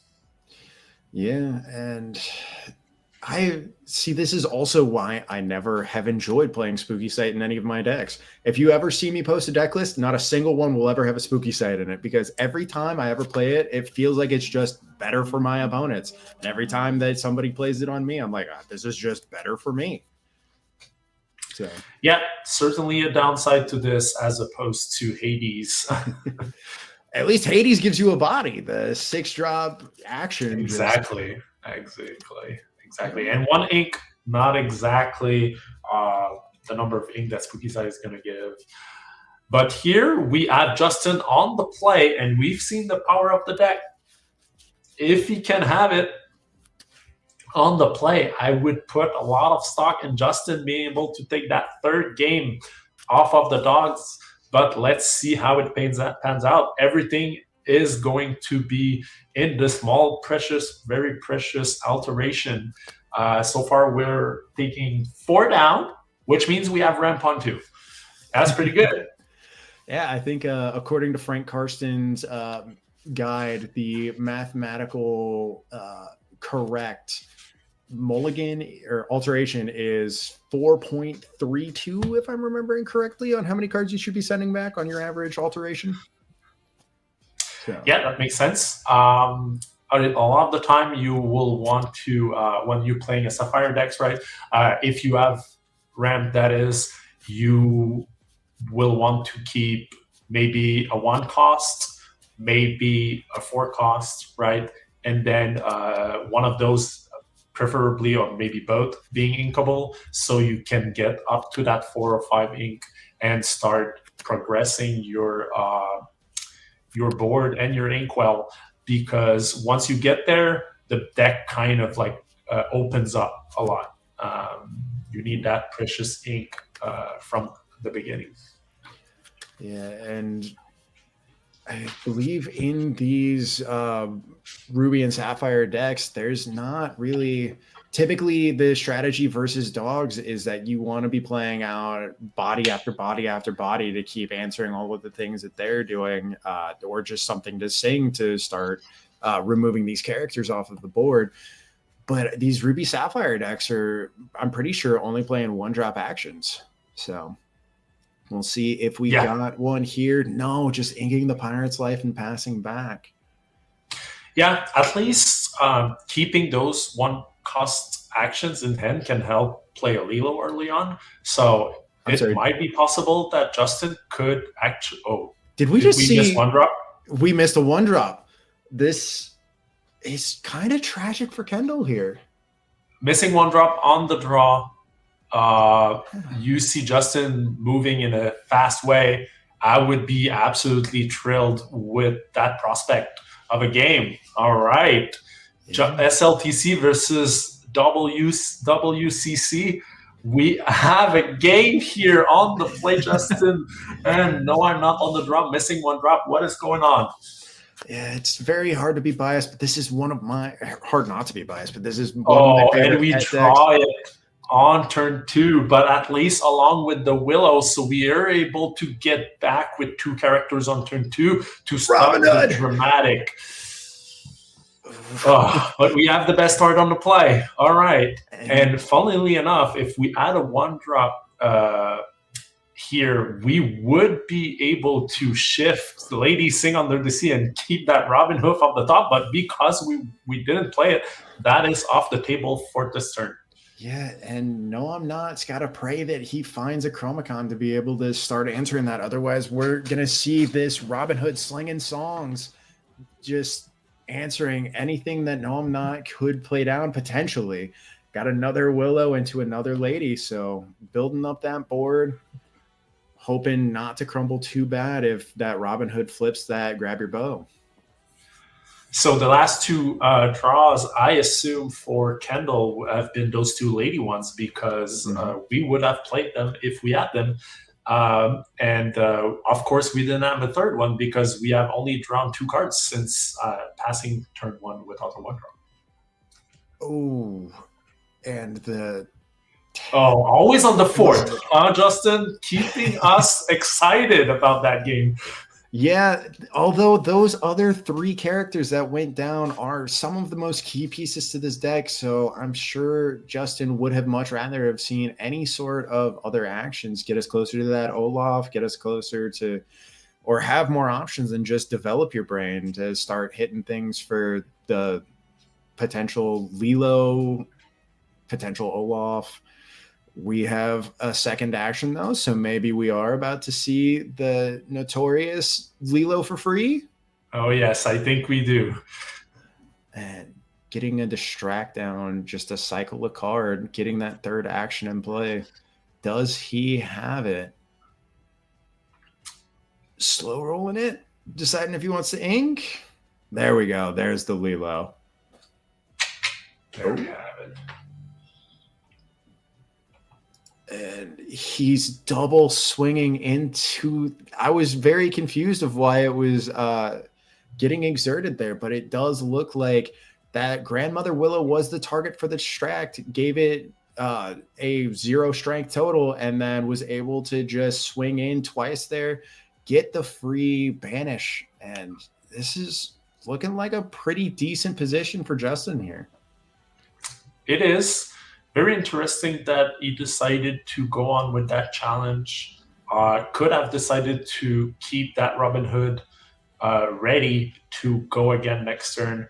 Now Kendall has the option to shift and take out the Robin Hood, also getting back that Willow, and also has the option of a Tramp 2, Enterprising Dog, giving a +2 strength to any of those characters and taking down the Robin Hood if no one not choose to do so. And the possibility of playing Tramp, Big Tramp, Tramp 7, is still on the table because we do have 3 characters and 3, so 2 ink plus the Willow. So we just need to add a single ink to be able to play it. So is that what we're going to do? We're inking Tramp, Enterprising Dog. So if we did ink, we might have enough for that Street Smart Dog there. No, I'm not really thinking about it, but he's only exerting 2. So it is the shift. Minimal Taking value. down. Yeah, taking down the Robin Hood. Stop of that very, very threatening snowball effects from that Robin Hood. Mm-hmm. And that was the danger of letting this exerted, but obviously the upside is that those Lilos will be able to take out that lady on the swing back. And we do have to distract to make this a favorable trade. Yeah, now these Lilos only going to take back 2 damage if they end up swinging in. We have another 2 exerted. It's not a second distract, but we do have a vision of the future. We'll see if he's able to find anything like grab your bow to clear out the other 2 characters, get a free trade in, and maybe we can see a traditional board wipe out of Justin here. Yep. This Robin Hood into double Lilo have been a very, very good start on the play. Kendall was able to recover from a no turn 1 into a Willow into a turn 1, basically recovering from a possible disaster, but will it be enough? There's a let it go. A feeling it won't. Going in likely, hitting that lady. So now if No I'm Not has the other shift target, then he's going to have to probably pay full price for it. If we can. A third Lilo hitting the board. We're challenging that lady that was reduced with the distract with the one that sang, because the other one now can quest for 2 and start building up what is a very big advantage both on board and on lore for Justin Crum from SLTC. Game 3, match 3 in very, very important week 10, that is. And WCC sitting at the top of Division A, and SLTC sitting at 4th spot, but looking to go up potentially with a win this week. Wow. What a game from Justin. Fighting for that second place real hard here. Let's see. Because typically, too, in positions like this, Dogs players are looking to chain in like Della's Moon Lullaby and then hitting the Under the Sea. But having 4 strength on all of the bodies on the opposing side does seem like it's a very difficult thing for No, I'm Not to answer from here. And look at this. We're counting up actions, and you know what that means. The snowman is coming, and it's going to reduce your lore back to the 0, back to the beginning for No, I'm Not. And we're questing for 6, potentially being at a 10-0 deficit. Everything is working well for Justin and Kendall. I don't know if you have it in, if you have the dogs in you to be able to recover from this. Yeah, this is probably the most ideal play pattern we could have seen after out of Justin, but we have another Olaf. Unfortunately, well, I guess fortunately for No, I'm Not. Unfortunately for Justin, you can't go to a negative lore total in Disney Lorcana, but that's a heck of a board state right now. Justin presenting game on board. He will be able to just take it from here. Let's see if No, I'm Not is capable of pulling out a miracle. When you see Justin playing the second Olaf for no value, representing lower toll on board, the dog players. Typically, the aggro player is at the 10 lore deficit. Yeah. Justin's over here going, look at me. I'm the aggro player now. Yeah. And we don't have the strength reduction to make this a favorable trade from the same on the side of No, I'm Not. Obviously, could be playing like something like the Della's Moon Lullaby. We don't have it. Or we're not interested in that, and instead we are gonna take out 2 of those Lilos with very cruel trades, and we're gonna play back a lady, Miss Park Avenue, to keep on trading, but it's an insurmountable hill to get back from. Because we're requesting up to 17. Commendable out of Kendall, though, to be like, listen, I ain't heard no bell. I'm going to keep chugging along. And Justin does appear to just be questing, nothing else really in the tank to play out of his hand here. So maybe he's over flooded on like the dig a little deepers. Maybe he's got a shark in hand and he doesn't, or 2 sharks in hand and he just doesn't want to ink them out. But maybe you just want to finish this quick and go to bed. We don't know. Because now you would need a shift lady and multiple strength reduce and under the sea, which I don't think is happening. You don't have the ink to be able to do it anyway. No, I'm Not here has played. Ooh, there is that Pirate's Life that ended up going into the discard pile there, but. No, I'm Not has played almost enough characters to be able to challenge into either this Olaf or the Lilo, but he sees the writing on the wall. Yeah, there was a Tipo and another 4/4 quest for 2 on board. So even if you had the 4th character to give that lady up to 4 strength, it would have not been enough to take out all those characters. And we have the win for Justin. Good game to both players. We really showcased how a turn 3 Robin Hood sharpshooter can run away with the game. We've done it on the draw game 1, and here on the play was even more of a one-sided game. Yeah, and that truly, I know I was fawning over it in game 1, but Justin out here just absolutely giving us a masterclass in how, like, despite Ruby and Sapphire always being like that real heavy control deck, pulling it out against the most aggressive boogeyman currently in our core constructed format. Really impressive. Hats off to the boy. Yeah, very cool display of skill. And in obviously what is a bit of an underdog deck, right, into this winter spell meta, and facing what most people think is the best deck in the format, myself included, winning again last week in the DLC Sao Paulo by Zan Syed. So yeah, very impressive. Yeah. And listen, I know that we all hear it a lot, but I am sick and tired of seeing dogs performing very well. And I was trying not to be too biased in my casting, but I cannot. That deck needs something to check it. And it brings me hope every time I see that somebody, I know that the deck isn't invincible, but it always feels great when you see the big bad boogeyman ended up actually taking a loss or two here and there.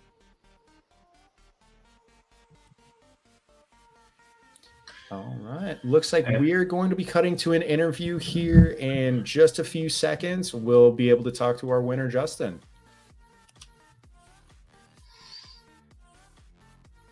Well. Congratulations, Jack Shadows. On a what we got to, I mean, there's so much to unpack from that match. There's so much to unpack about that deck, but I got to say, huge shout out to you, my friend.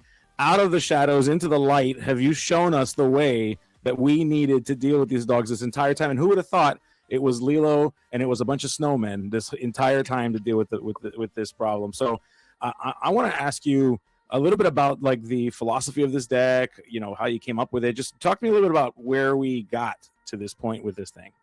Yeah. So this one is actually not a personal creation. I have not had enough time to really deck build myself lately. So this one I found in a couple of places. There's a fairy farmer, flower farmer. There we go, flower farmer. Sorry, JDRR. Don't be upset with me.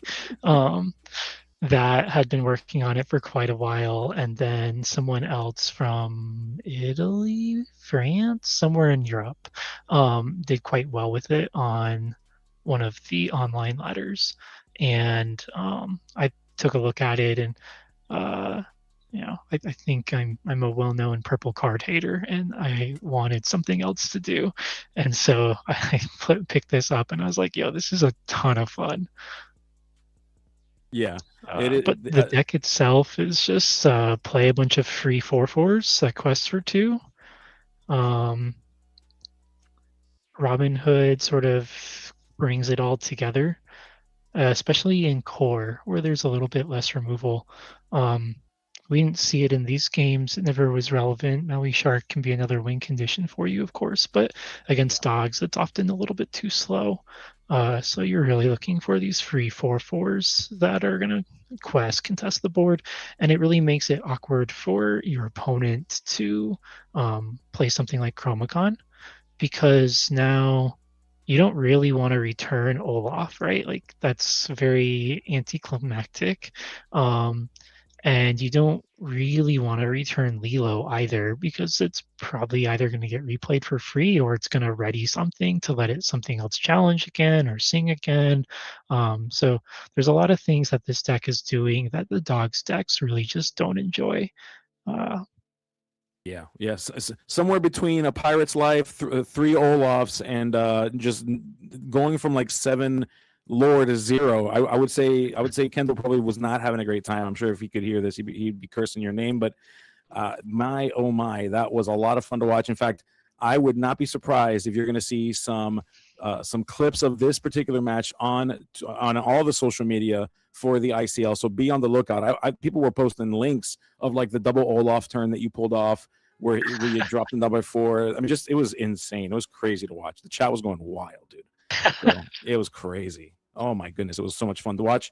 But thanks so much for letting us spend some time with you, for playing for us here, and congratulations taking down I believe they were seed number 1 up until this week. You guys were seed number 4, so knocking them down should tremendously help out your placement here in this division on a Tuesday. So congrats, Jack Shadows. I want to give you an opportunity to share anything you'd like, any shout outs you want to give, any of that stuff. The window of time is now for you, my friend. Shout out my friends on the ICL team. Shout out to my buddies, my homies that I do all my testing with and everything like that. They know who they are, and then of course, I don't know their names. I don't know the people who actually made this deck, but I know they put a lot of time and effort into refining this red blue deck, and having done something similar in the past. I know how much work that is. So shout out to them. They made an incredibly fun deck that is very innovative and different in comparison to the rest of what you see floating around in the core metagame. For sure, yeah, and shout out to you for playing it so well. It was masterfully played, my friend. So congratulations on that again. Congrats to the SLTC on their victory tonight, 2-1 against the #1 seed World Class Cards. Congrats to all of you. And with that, it is time to throw it back to the booth, back to Sailor and to Rascal. All right, welcome back, everybody. That is going to be it for the night. It does appear, though, that despite not taking this set, WCC is still sitting pretty squarely in first place. With the 7-2-1 record, with one of those being a draw, and now SLTC being up at 7-3. I don't know the results for Lorcana, Loungers, or NVR Shift, which were having the same record as SLTC on 6-3. So we're gonna see if let's actually have a look at that. Yeah, scrolling through now, it does look like the Loungers took their game 3. Loungers also took game 2. So Loungers are still in that same bracket as SLTC there. And what about NVR? They won match 2. And looks like they got round 1. So it looks like we still got a pretty well-defined first, like you got world class and first class, or world class is first place, and then 2, 3, and 4 are all same record. Yeah, exactly. So pretty good competition at the top in Division A. Obviously, a bunch of great team competing. Anything can happen in these ICLs, right? With a very, very unique format like that, you need to know how to approach it the right way, and also have some good pairings along the way. Obviously, great plays, and I think a lot of that is being displayed every week on ICL. We were not able to participate this season with Maelstrom, but I know RMB was able to sit in for another team here and there, having a fun with different decks on the ICL. I was really busy with the different DLCs off of the continent. I didn't want to commit myself to it either, but I'm happy a little bit in between 2 DLCs like that to be able to do some casting. It was great having some casting with you. I think we did pretty well.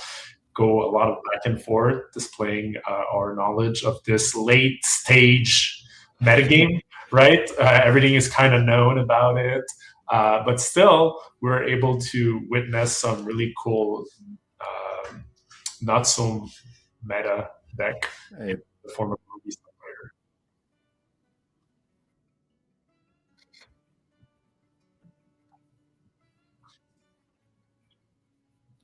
Yeah. And by the way, I'm doing one of the reasons I'm very busy also is that I do run a Metafy that I basically teach a lot of people how to get better in Lorcana, right, and at different level. A lot of people I help going into day 2 at DLCs, or even winning like local tournaments, all sorts of levels. And I have started doing tournaments on my Discord, right, internal tournaments, and just to get practices in for Infinities, if that's something you're interested in, preparing for the next season of DLCs in June, right, that are going to be Infinity. You can join my Metafy .gg/@Sailor.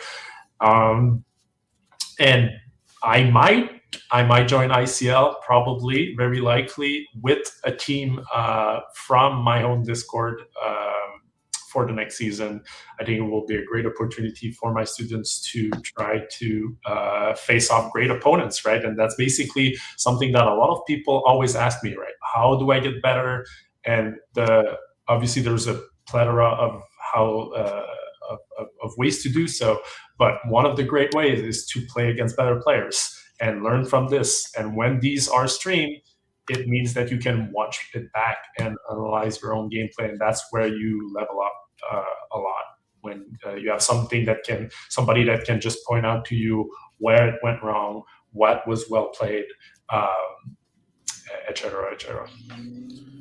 Yeah, that's a hell of a sales pitch there, man. But it was wonderful casting with you as well there.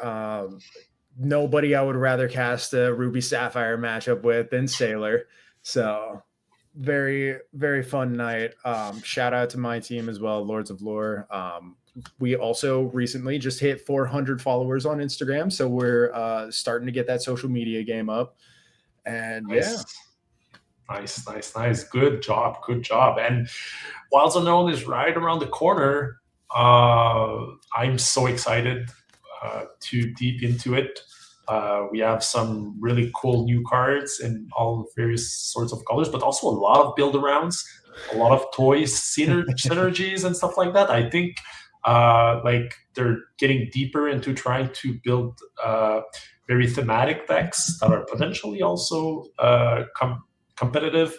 So that's going to be something that is going to be exciting, and maybe even more so when the rotation will hit, because then the past power cards from set 5 through 8 will be out of rotation, and maybe we'll have more space for those new cards to shine. Speaking of build-arounds, your boy has done it. I have developed a Ruby Emerald playable core deck.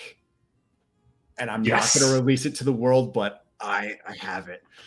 But looking forward to brewing all that stuff for set 12. I think that's going to be it for us tonight on the ICL here. We're going to be moving into a raid. So thanks everybody for joining in. Thank you, Sailor, for co-casting. And thank you to the judges and production team. Thank you.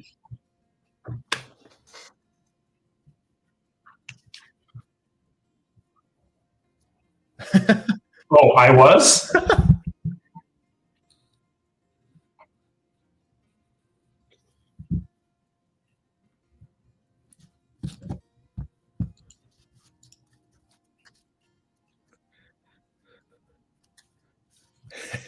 What did I say? I can't remember. What was I saying with friends?